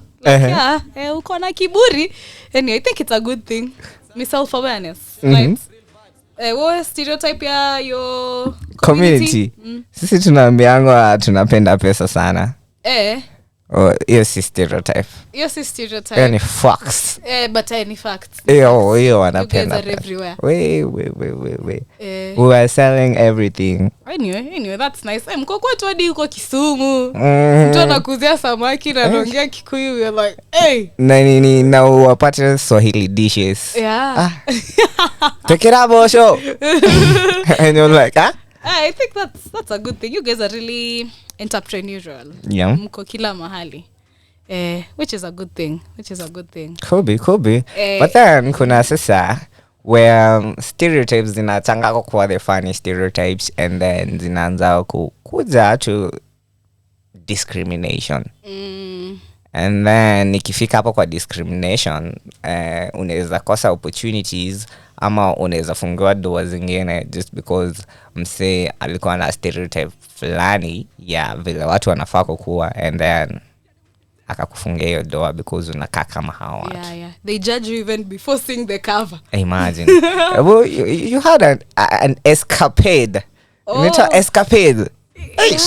Yeah. Nimetoa wapi? Yes, nimetoa wapi? Escapade. Nasoma dictionary before kuja studio. I don't know nimetoka wapi. Kama nimepatana na the word you've read, you have to use it. I have. Lazima ni fix.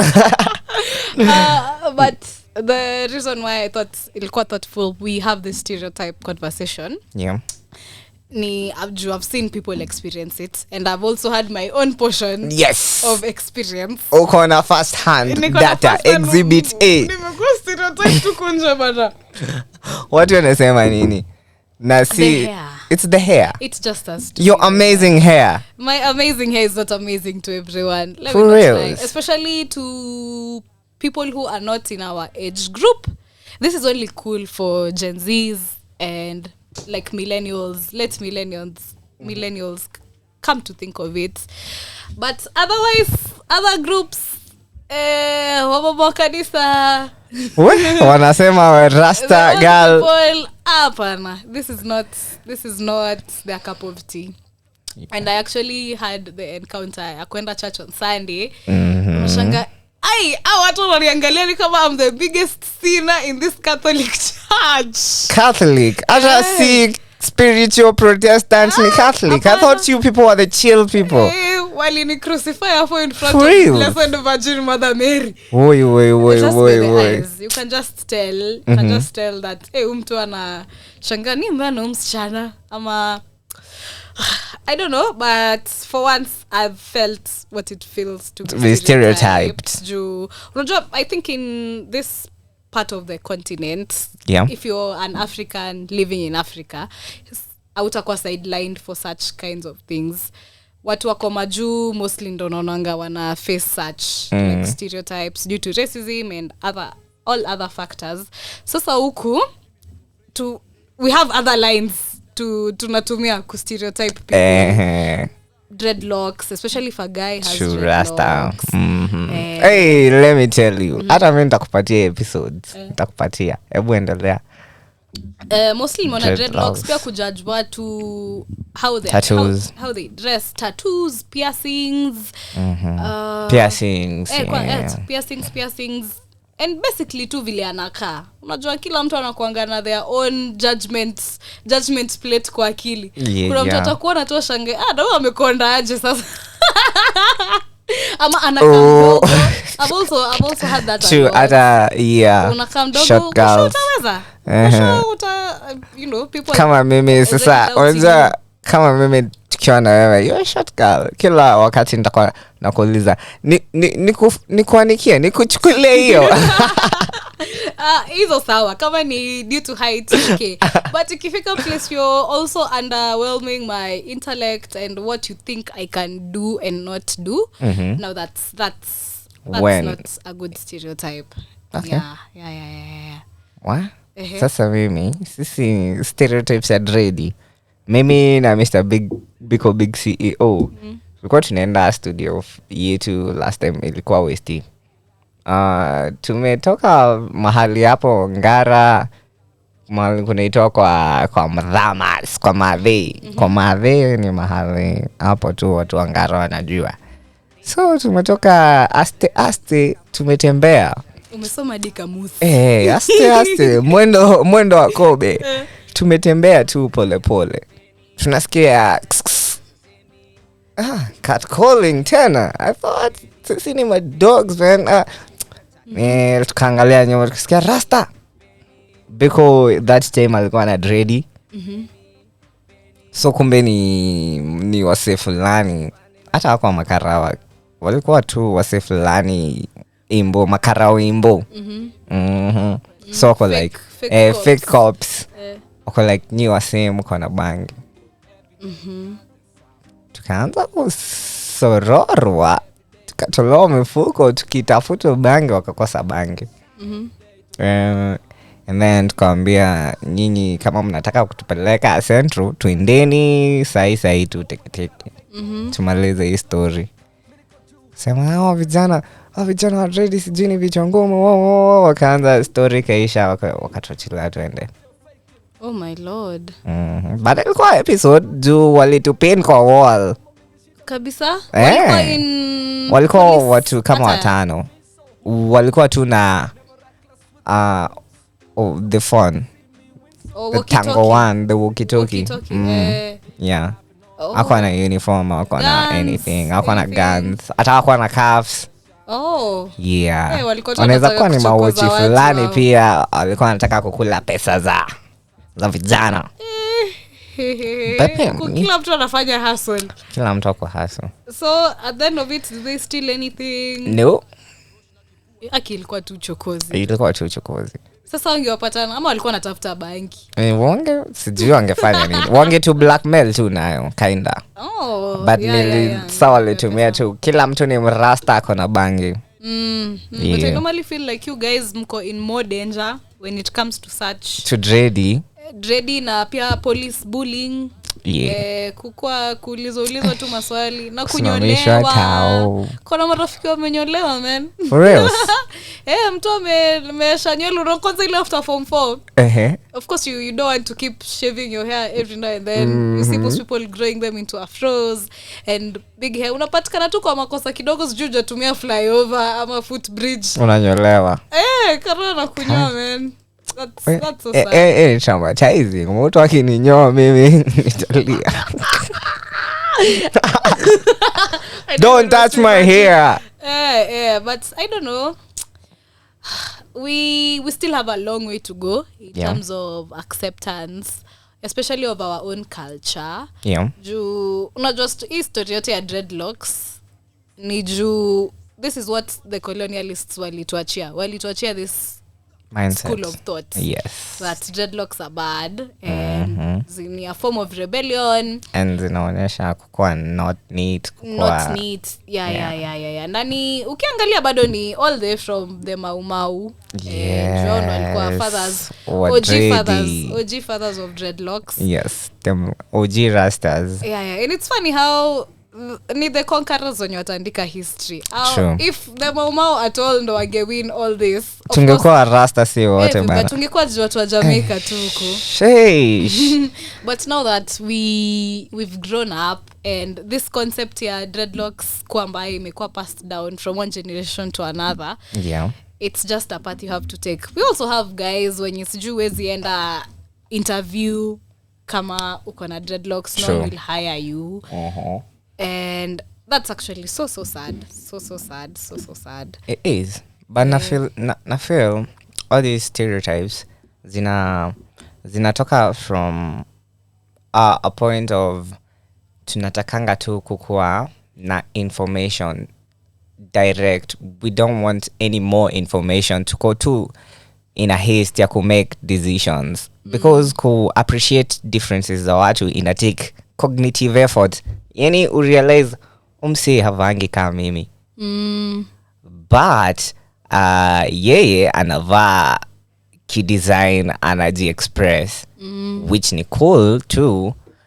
Ina take cognitive effort kukuwa na conflicting ideas kwa kichwa. Yeah. Na si wote tunataka kuweka answers. Tunataka A ama B. And you also have to understand how different people are. Your way is not the right way. Juu hakuna right way. True. Yeah, for sure. But I really hope as a young generation growing up, we will try do things differently. We will try understand things before judge. Try understand people before throwing your unsolicited advice and judgments on people. on people for sure. Think watu pia wanaweza tuambia if they've been subject to stereotypes. Tafadhali. My good people, this is a Quorum show. 0110254254 is the number. Unaweza pia nipata pale FB hata mimi Muthondu. Watu FB ndo nimeona wameanza kuchangamka. Thanks for tuning in to the Quorum show. This right here. Acha niwaambie the Quorum show na kasauti kazuri. Listening to the Quorum show on Radio 254, home of Kenyan music. You're listening to the Quorum show. Watuambie, are there times you've walked into a room na you can feel the judgment? Yes. That's the worst part. You can always feel the judgment from people's eyes. Unasikia all eyes on me. Si lazima waseme. Si lazima mtu akwambie unakaa vibaya, but anaweza kuangalia na ujue, mtu anidai hapa. Mtu anitaki hapa. Yes. Tuambieni. I want to play ngoma fulani. Na hii ngoma ni ya Stereotypes. Pia. Inaitwa Glory ya Nyashinsky. Glory is you pia God. Lawama shetani na bani. Unataka ni Glory. Hey, by the way, hii ni gospel. Hii ni gospel. Thank you, Jesus. Yes, thank you, Jesus. Playing on 254 Radio, Glory by Nyashinsky. Yay.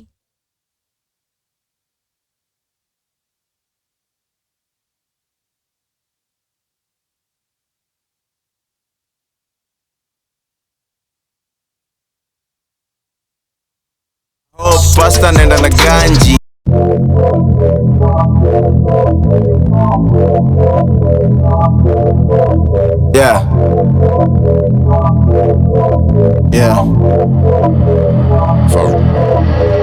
Glory super God, lawama shetani na bangi. Mamemba urudi home na hope. Pasta nenda na ganji. Small talk you kwa job. Ubaya ni ya ilipangi. Nime-maintain na jisikizia msinita kam ni kanji. Ini miracle baby, naona ni kamna ni dare. Mali nilikuwa misikuwa hata na care. Pembe zao zikaanza kumea. Sawa kinitaja na kuanga aware. Kloto na tafta neza wapea. Lakini staki so si wapei. Watalan kujitegemea. Usiconfuse ile ujuaji na kuona nayo na confidence. Kama usha change na unapewa lift, sijuta kwa nani ukibuy kibenz. Kama usha forgive usiwai revenge. Kama wezi swim usidive depend. Waji convince unafanya kazi, mimi niko kazi wewe dali kutrend.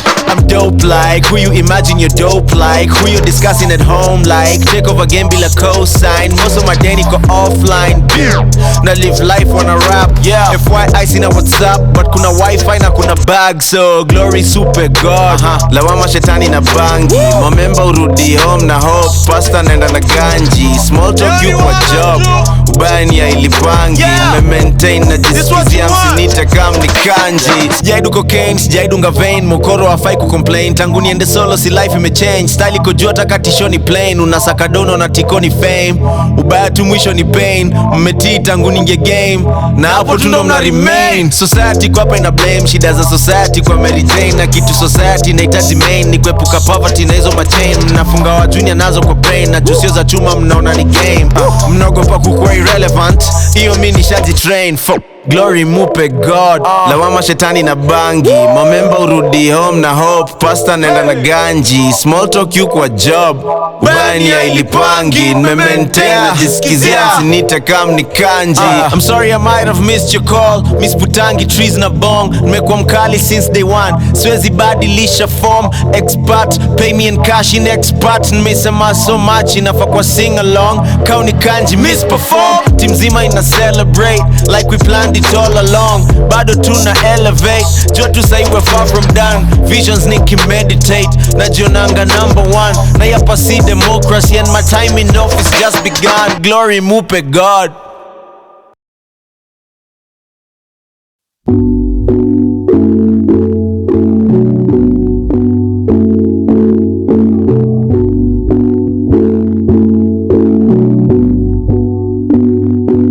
Nikona too much on my mind. Just enough in my account. Stress enough kukuwa na vice. Mbona na try kuzi high. Mbona na try kuzi high. Too much on my mind. Stress enough in my account.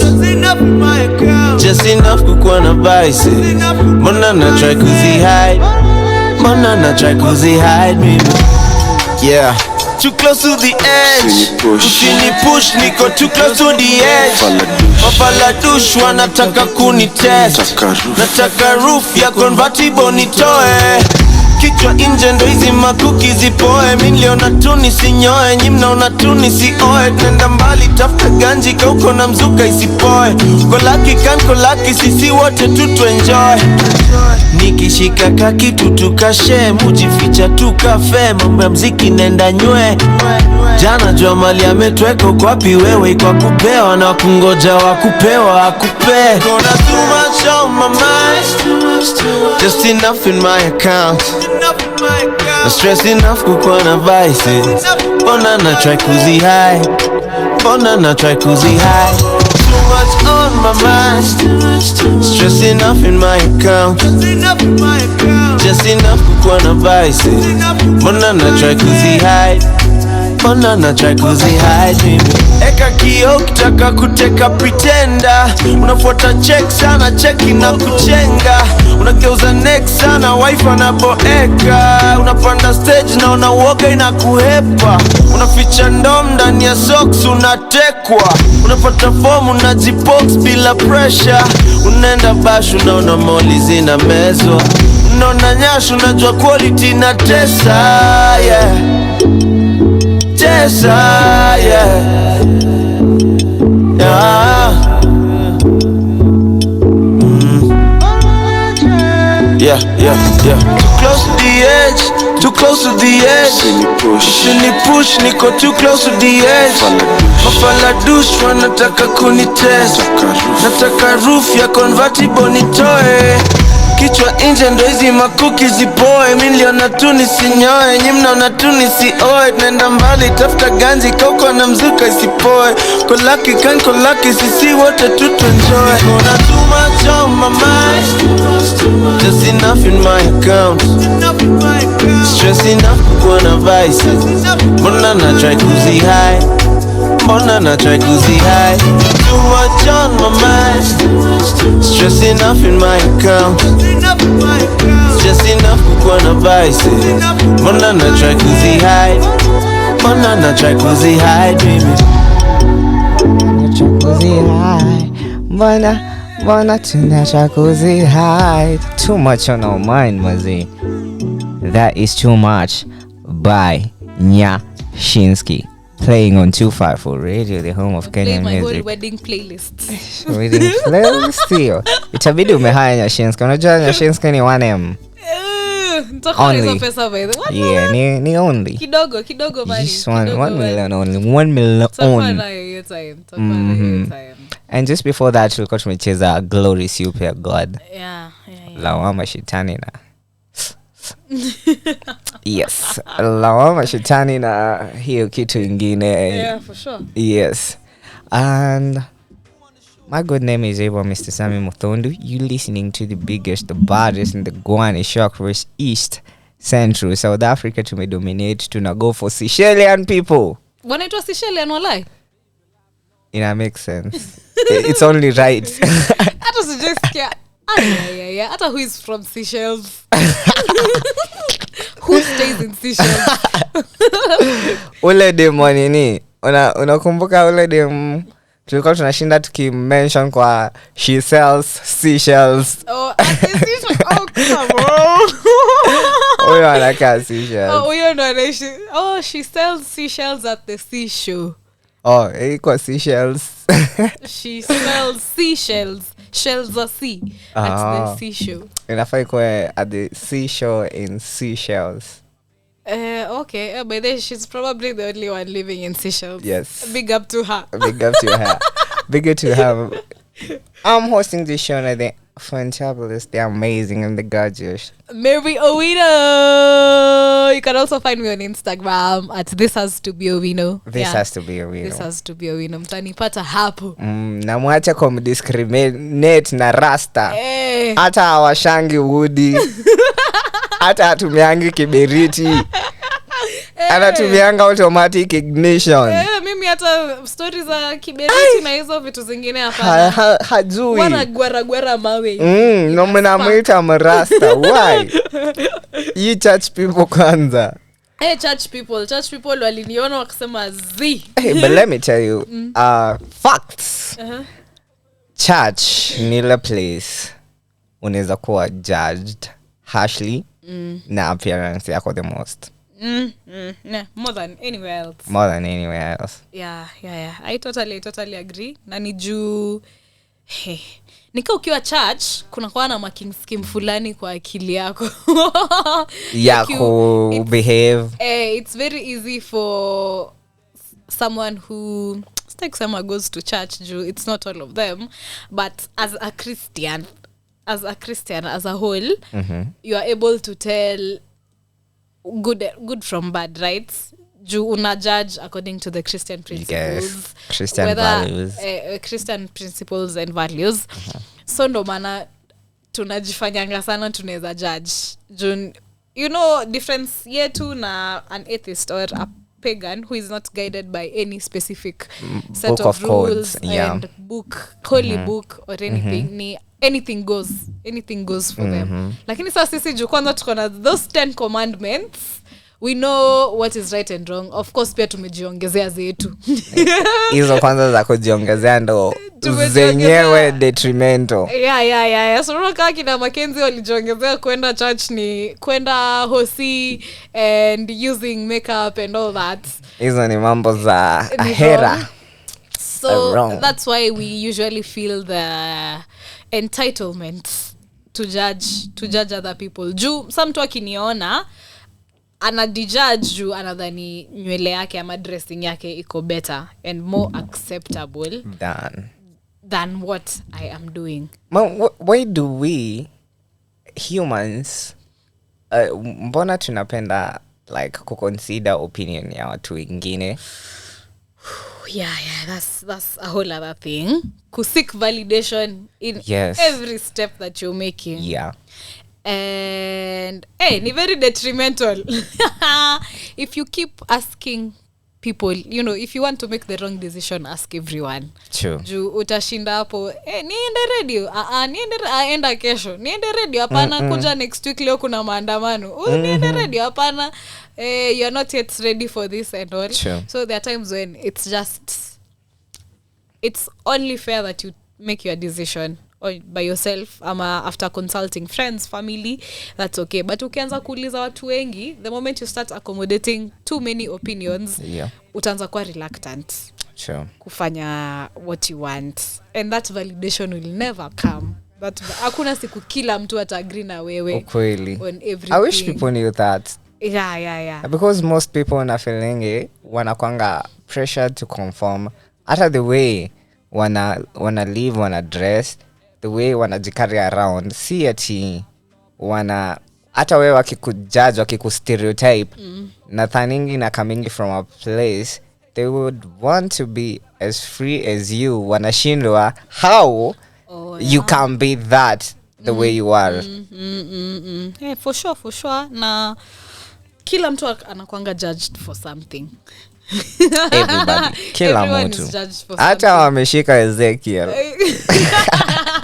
Mtumishi wa Mungu anajazanga stadium watu 45,000 kila Sunday. Yeah. The same way mtu ananijudge mimi juu of how I look. Pia yeye kuna mtu hapo nyuma anashanga. Mama sasa. Baba. Baba, mtoi sasa shida yake ni gani? So, you just have not to care. True, because hata the other way, tuseme kama sisi wenye tunaweza jiita watu progressive.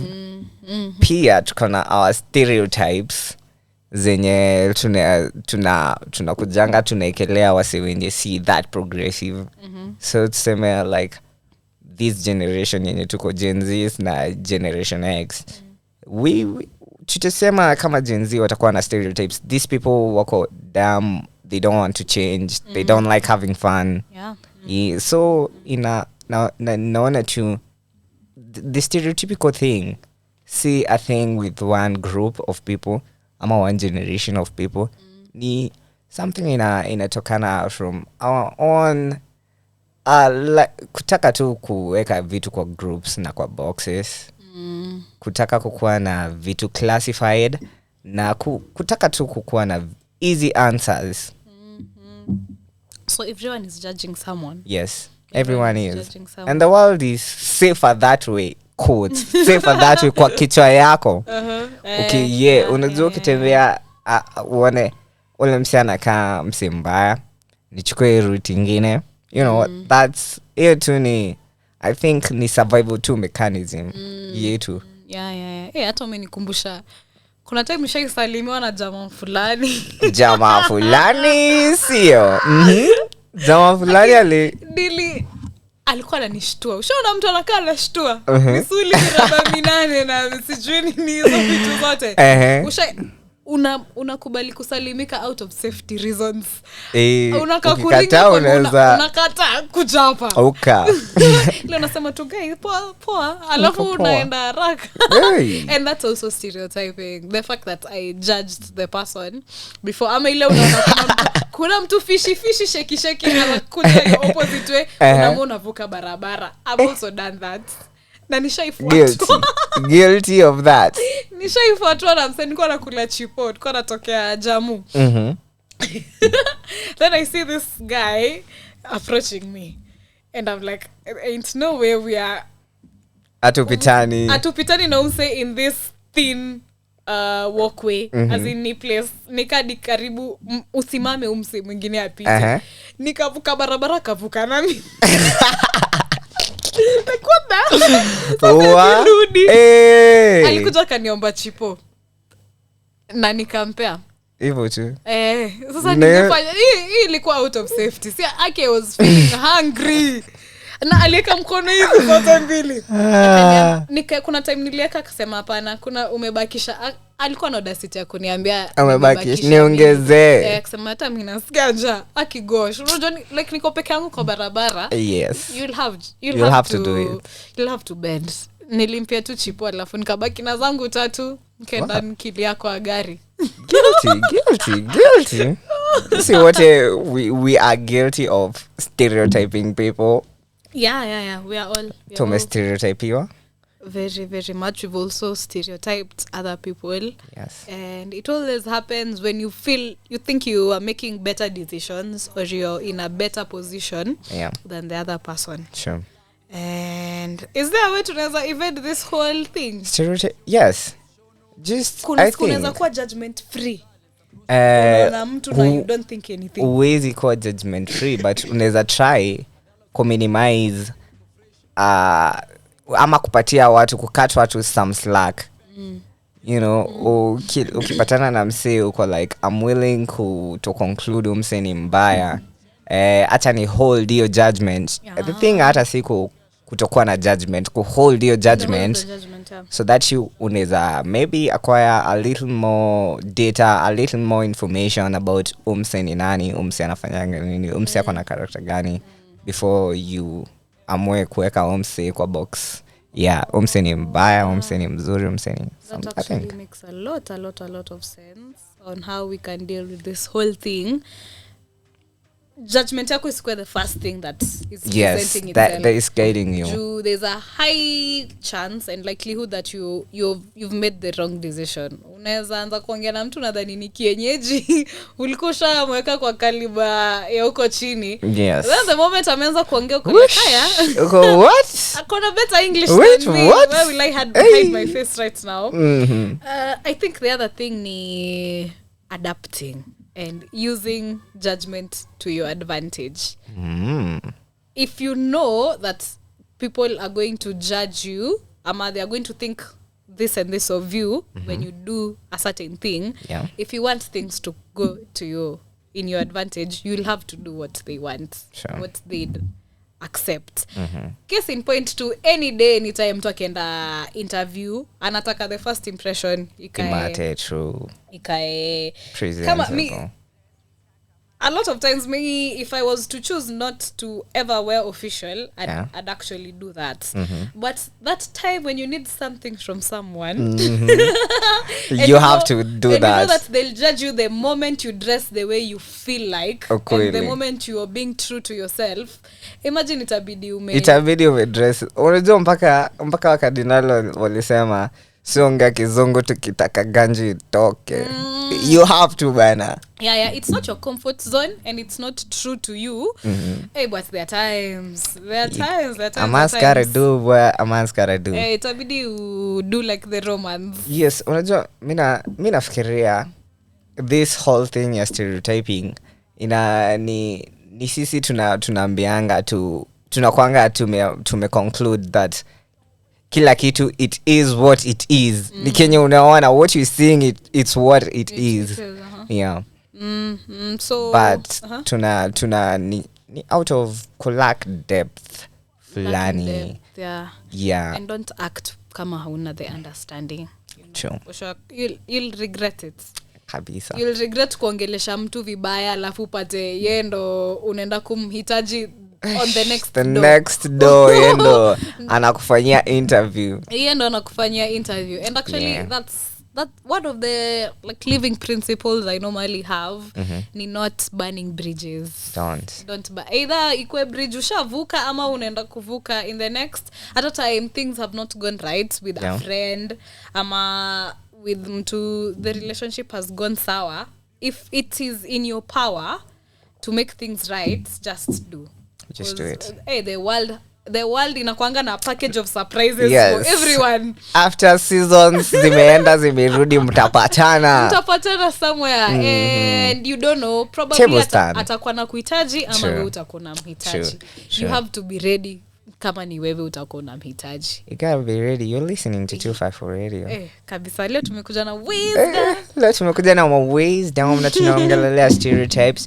We want to know kama ume-experience, kama umekuwa stereotyped na kama ume-stereotype watu. Tuambie uli-stereotype watu gani. Wewe kwanza wewe ulini-stereotype na nywele yangu wewe na kuona. Na because of that, I want to play ngoma inaitwa Sikutambui by Wakadinali. Okay. Also umekuwa kicheza easy streets na hii ngoma. Mimi nilikustereotype. Wallahi. Hebu niambie. Vile unaongea nilijoin Cool Kid. So nyinyi watu mkitukenda Gikombo unanyamaza. Hivyo ndo nilikustereotype. We, ujapatana na mimi uko nje. Yes. Kumbe wewe ni tu pia. Kwanza kijana mimi ni wagishagi alafu naitwa Cool Kid. Hiyo kwanza ni belief. Stereotypes kama hizo ni mzuri. Umetengeneza kizungu. Ni stereotype aje? The very first impression mimi nilikuwa like msichana ni msichana mwenye conversations utahave wewe ndo utazianza zote. Utakuwa na do the most. Naka nimetulia. Unakaa mtu umetulia mse. Quite a parrot. After kujuana na yeye. Good people. Yeah. Yes. So this is enough evidence that the first impression is nothing to go by. Yes. What after depth. Yeah, what after depth. So playing Wakadinali Sikutambui tukienda for shoot music break right here on 254 Radio. Take a seat, man. So mbona nyinyi na wawasha nkikula nyama choma tu firifiri na taska. Bro amejituma ako kazini anaisaka, but anajua bibi yake anafanya nini Naivasha. Boy akisi Kenya kuna content, nashindwa dunge chain gani so nazidunga zote. Anataka nwage ndani mimi na mwaga kwa matope. Si ubonga kilami tukitaka ganji itoke. Normally shembeteng mamoli kwa Henneken. When I'm me you're my friend, we got rich in the end. Tulimtupa kwa boot si tulimtrace na magan. Kawamini tuko luzu that falling arm. Cinema bagla for sure na hisi siri. Balaklava wezinjwa kwa CCTV. Bro nikimwambia haski na yesi kiziwi. Kasi bizu tanipata nimesare sikimbizi. Nafaa kwenda ndani zai. Speed fulani shopoksa Kawasaki. Jege masanse hawatutaki. Unitambui sikutambui. Skauna ngam nama wa. Skauna ngam nama wa. Skauna ngam nama. Wazinga kona wa. Skauna ngam nama wa. Skauna ngam nama wa. Skauna ngam nama. Kwara na waps madhara. Ukikwara askari wa msitu giz kukimbiza maswara. After masjid masti ikilost isit wazin tunapiga baroda na kikwara. Tombo yoyoto mboya zilombo tosizo mangoto 6 feet with deep ni vilalimaro. Homeboys hapana taka mchezo atina hama. Tomboys bombo klapato izazimaro. Baroda sarek ndipi tukishukizo masaa. Minus warazi tura adingi maom. Taki news joe mweshimiwa kulendaje tena jama. Divide makazi zita msingi tute jobless. What about PCCBs? How about Gen Z? How about that? What about PCCBs? How about Gen Z? How about that? Kuna bahali nafaa kwenda ndani zai. Speed fulani shopoksa Kawasaki. Jege masanse hawatutaki. Unitambui sikutambui. Skauna ngam nama wa. Skauna ngam nama wa. Skauna ngam nama. Wazinga kona wa. Skauna ngam nama wa. Skauna ngam nama wa. Skauna ngam nama. Yo, tuna drip design tumekuwa maplamba. Tuna beef josta nikamtezana. Labda peace talk ama kofi kaya nana. Pigia skilo tuchukue maskanka za das. Mini pro kwa shit si ati na jigas. Kuna bro amejipindia AB na ngiwapa. Mili yangu ya kwanza nilishikanga nikirap. Tuko wax chinda bees wera imetugeuza wasp. Soshi moja ya pili ya utat na una kuf kuf. Tuko holi masoja matrup na makruk kruk. Unangam, unangam. Ulidaya tuna kitu na una makali na graph yetu ina improve. Speed fulani Kawasaki nikikam through kama lightning. Tukijam niku strike tu kudigida warazi ndo kitu si udu. Kuna bahali nafaa kwenda ndani zai. Speed fulani shopoksa Kawasaki. Jege masanse hawatutaki. Unitambui sikutambui. Skauna ngam nama wa. Skauna ngam nama wa. Skauna ngam nama. Wazinga kona wa. Skauna ngam nama wa. Skauna ngam nama wa. Skauna ngam nama. Wazinga kona wa. Skauna ngam nama wa. Skauna ngam nama wa. Skauna ngam nama. Wazinga kona wa. Skauna ngam nama wa. Skauna ngam nama wa. Skauna ngam nama.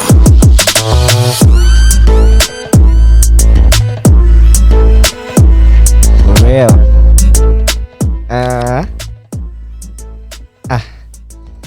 Kama upendi Kenyan music atukutambui.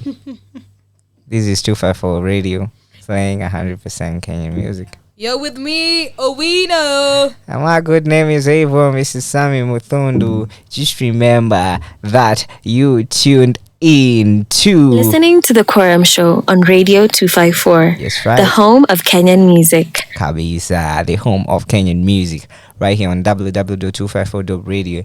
Hapa tuna believe that Kenyan music is good. Na Kenyan music inafaa kusikizwa 24/7. Na Kenyan music inafaa kuwa glorified. Worship inafaa kuwekwa kwa temples. Should be played every time. Because if you don't support your own, who will? Who will? Who will? Nah, it's amazing that we are the only radio station that plays 100% Kenyan. Na vile ma radio zimejaa huku nje. Kwanza nikifungua app yangu ya radio mazee, ninaendanga na scrolling chini. Na watu wote hataki kucheza watu wetu.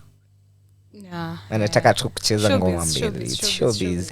We're here to support Kenyan content. We're here to support Kenyan music. We're talking about supporting Kenyan content. I want to talk to you about Radio 254 Recording Studio. Not only do we play good Kenyan music, tuko involved in making the good Kenyan music. Na ukitaka ku work na Radio 254, you know, in your upcoming EP, in your upcoming album, kama uko na single fulani unataka ku release, kama ulikuwa na ma lyrics fulani umeandika umeweka hapo chini ya hapo mistari umeweka chini ya kitanda, it's about time that you go and get them out, because 254 Radio inaku offer a good space ya kukuwa creative, and for 1,000 bob unapata studio for 2 hours. That is ukiwa na producer wako, kama uko na producer wako unapata 1000, unapata 2 hours. But kama huna producer unapay 1 hour for 1000 bob in ya space na 1000 bob ya producer. Yeah, that's a really good deal. It's a really good deal. Tunataka watu watengeneze muziki. Oh. Yeah. That's so honorable of you guys. Yes. Watu wengi wanateseka huko nje kupata recording studios and producers who are affordable. True. And hey, damn. No, you're like, you know, we tukona top-notch producers, tukona in-house producers, mse mwenye ametoa mahits ziko huko zinasikika, mse ameandika mangoma kali. You know, kama uko na hata problem ya songwriting, these people will help you. They will work with you every step of the way. Na kama unataka, you know, kama uko interested, just hit us up on 0110-254-254. WhatsApp, uliza hapo, naweza pata radio recording studio house. Usiogope kuuliza. Unajua tukikurekodia ngoma na itoke, unajua tutakuwa wase wa kwanza hapa kwanza ku make sure that song is played. Inakuja pia na mavitu zingine attached. All strings attached. Yeah, that's so nice, guys. Take advantage. Yes. Take advantage of this. There's no other radio station in offer such. True. There is no other. Yeah, welcome to the best radio station in Kenya. Kabisa. This is 254 Radio, the QUORUM show, the biggest, the baddest in the Ghana show across East Central na South Africa. Tunaendea watu wa Seychelles. Seychellesian. Tumekata kuresearch wanaitwa kinana hicho. Seychellesian people. Hata tungeangalia stereotype ya watu wa Seychelles ni gani. Just look it up because they're probably butchering the nationality hapa. Hey, Seychellesian people. What are the people of Seychelles called? She sells seashells at the seashore. Huku naona tu, is Seychelles a rich or a poor country? You're Ghana. That's the only person living in Seychelles. Any kali. Huku naona tu, Seychelles is best known for indigenous fruit inaitwa coco de mar. Oh, that's you know, like what they're known for. Yes. You know, stereotype yao. Wanaitwa kina nani kwanza? Seychellesians. Seychelles. People from Seychelles. Actually, you people from Seychelles. Lakini naona watu maswali zenye wanauliza sana ni kama, is Seychelles better than Kenya ama richer than Kenya? Ama a better destination? Mimi na baadhi najua tu Seychelles as a tourist destination. The beaches, beach ya maji. Tumeelewa. Sasa ukiexpound hapo ndo tunashindwa. What up? You can never be too sure. Siwezi kustereotype for a good person. Sawa basi. I'm a good person. Mimi nasikia words na vile zimesemwa. So, the people from Seychelles are known as Seychelles. What? Seychelles. So naona vile Seychelles inakuanga. So, but they are Seychelles ni Lois. You see Seychellois? That's the pronunciation. Mimi ndo. Joy Dibav. Yes, wanaitwa Seychellois. Yes. Have you tumeedicate leo? People from Seychelles wanaitwa Seychellois. Tafadhali, your friend teacher anahitaji yuko nini? And if you have anyone in Seychelles, wambie, this guys, let them do something so that we know this country. Tafadhali. Wako na population ya 98,000 people. Oh, that's kidogo people. That's kidogo people. Hiyo ni kama Kasarani tu moja. Na watu wa Kasarani wanajuana wote. Mpige nduru nyinyi wote kama 98,000 people. Sio kuna bahati yao bana. Hawajajazana vile tumejazana huko, ni kustereotypeana tu, tuna stereotypeana. Just give them time. Wazane. Sidhani watazana. Huko life ni wanataka tu kuota jua. Watoto ni responsibility. By the tuta reduce in population time. Kuna theory? Mimi niko na theory. Ya tutaki watoto wengi. Nani sahi anataka watoto 8 or 9? Si mimi. No one has show me kuna watu or a millennial who wants millennial na Gen Z sijui who wants 10 children. Most people tunataka kuchezea hapo 2 3 hata phone extra. Phone kujaribu sana. Phone ugali kubwa sana. Kila usiku tunapika ugali watu 6. Zoom zaena. Kindly please. So tuta maintain tu sika kitambo.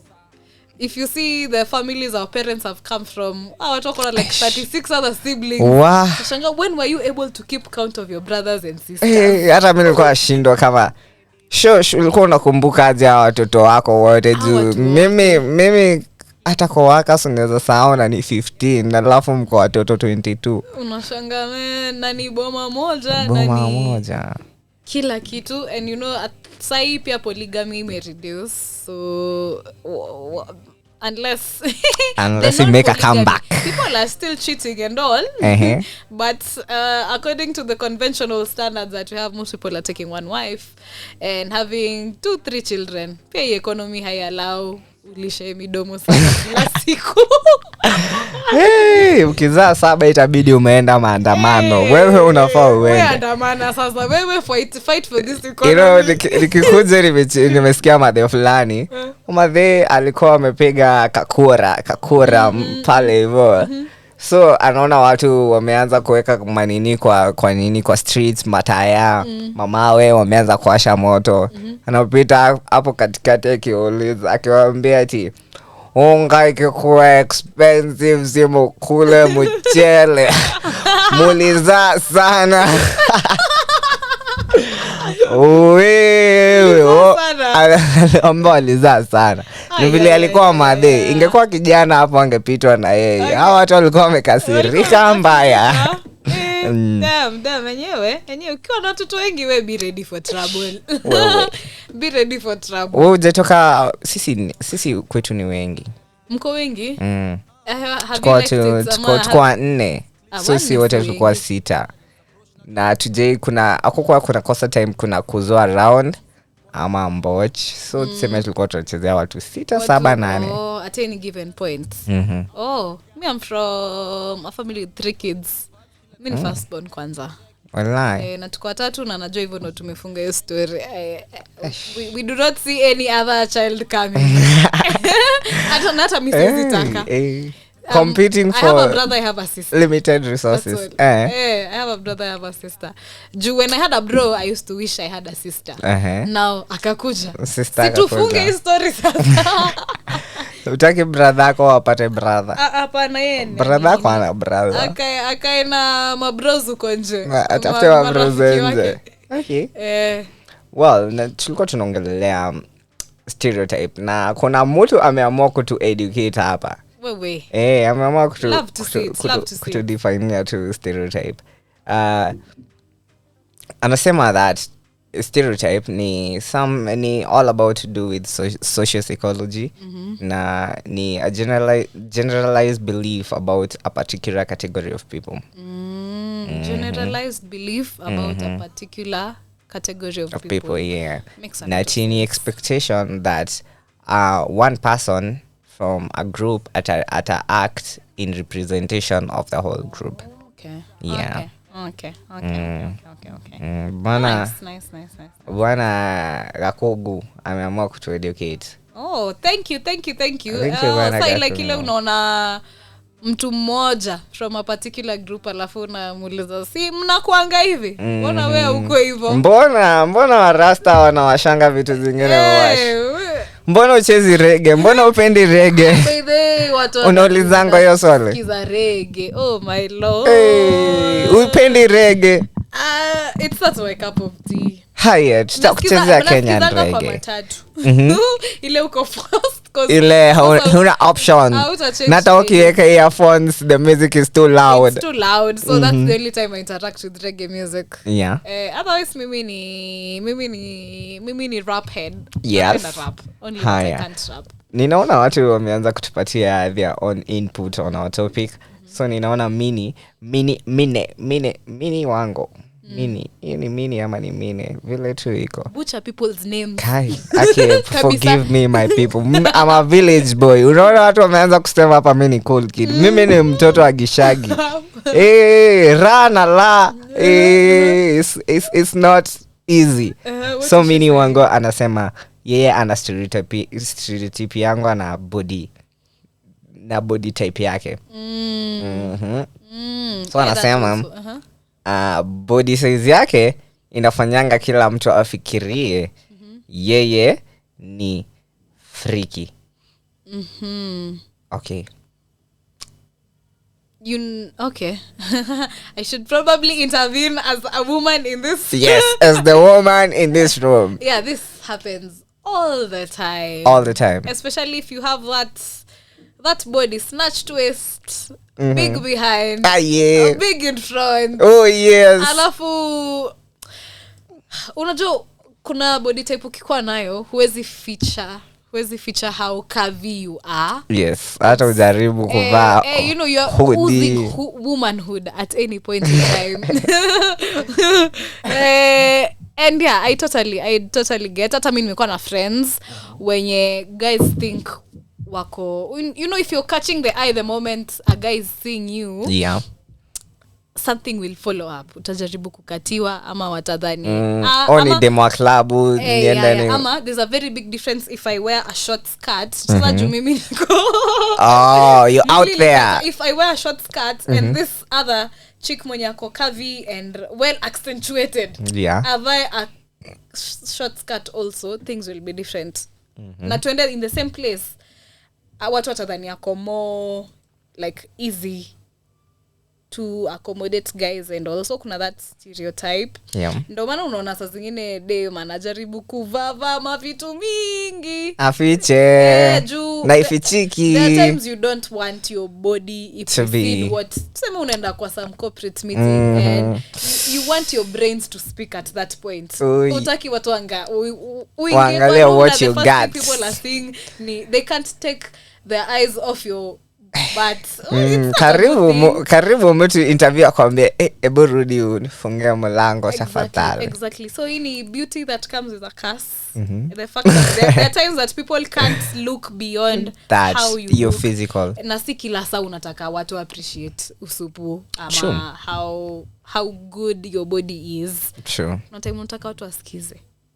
Nice. So I will say naitwa nani wango the other name mini M-I-N-N-I-E mini please take heart. These are things we won't change, but use it to your advantage.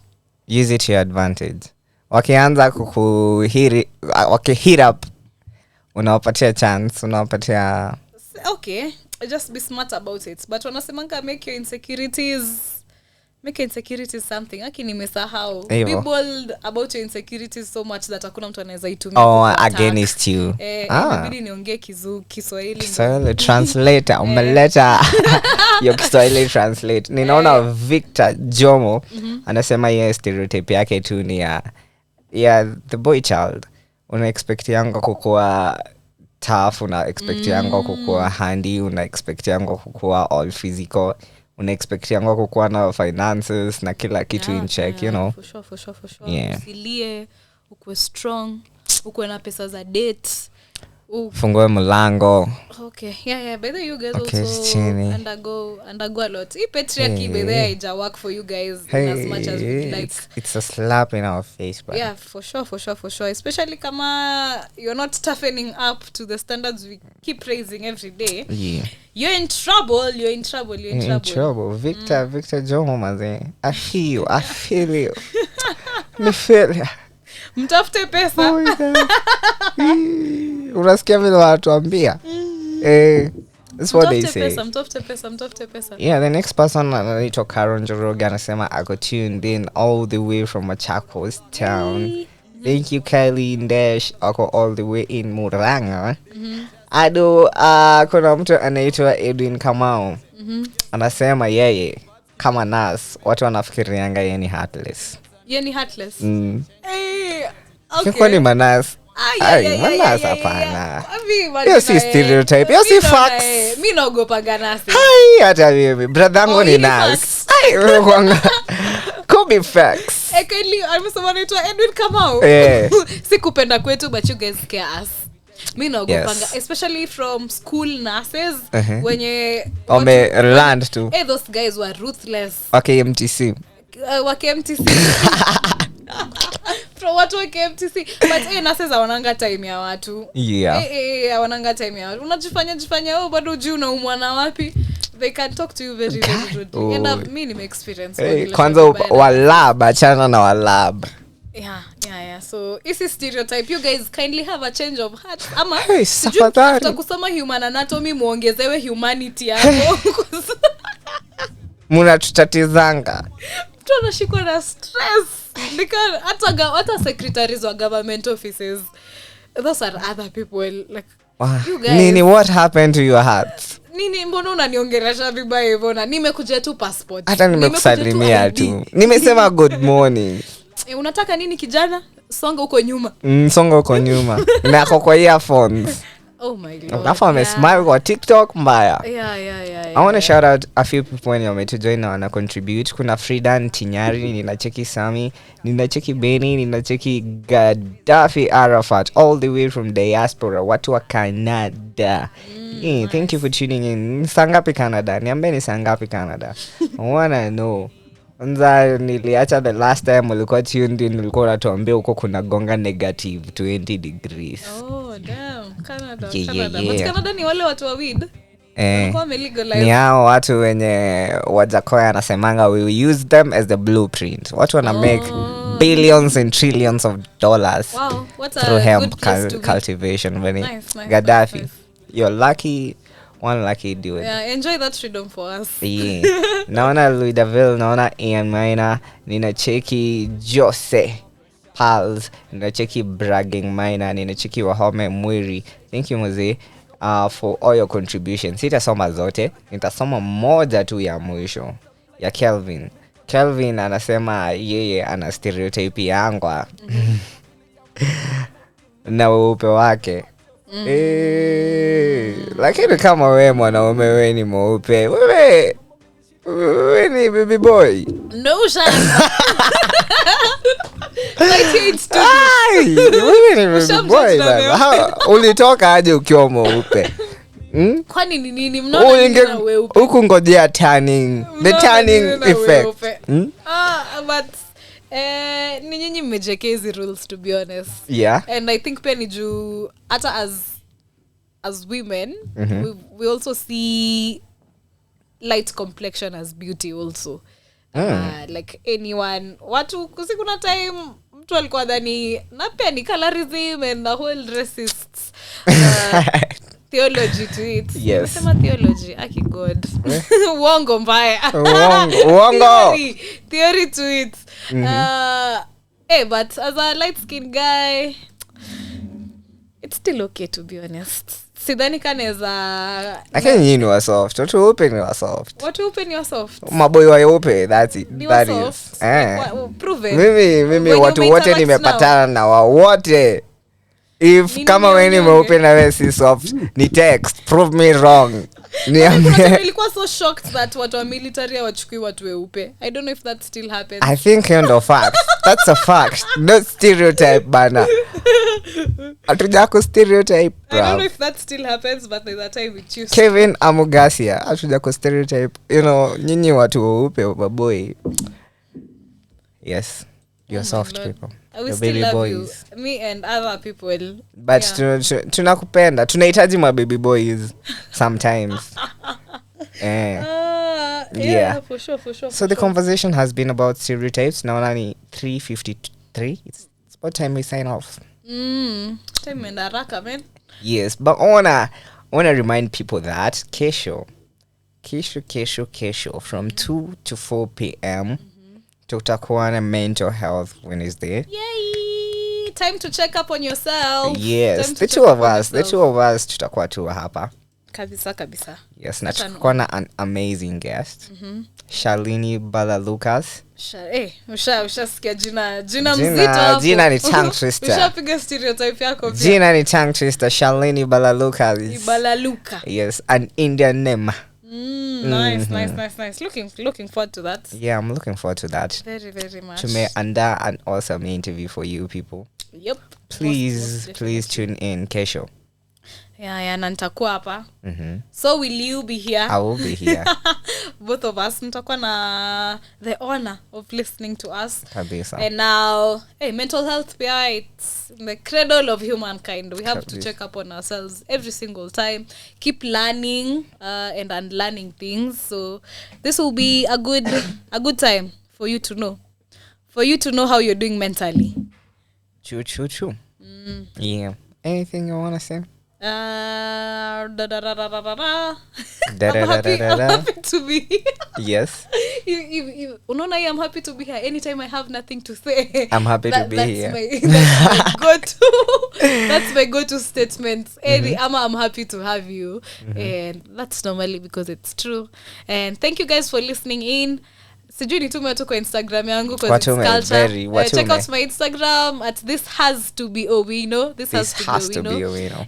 Follow and would like to keep in touch. Unaweza pia niambia umetoka Radio 254. I'll be happy to see that. Sawa. Yeah. Yo, so I've been able, Mr. Sammy MUTHONDU, on the QUORUM show, the biggest, the baddest, and the Guane show. Na nataka tu niwakumbushe that hii show ya them boys ina running each and every day. To the QUORUM show, airing every weekday, Monday through Friday, 2 to 4 in a PM. Yes, 2 to 4. Keep it 100% Kenyan music. Kabisa, keeping it 100% Kenyan music.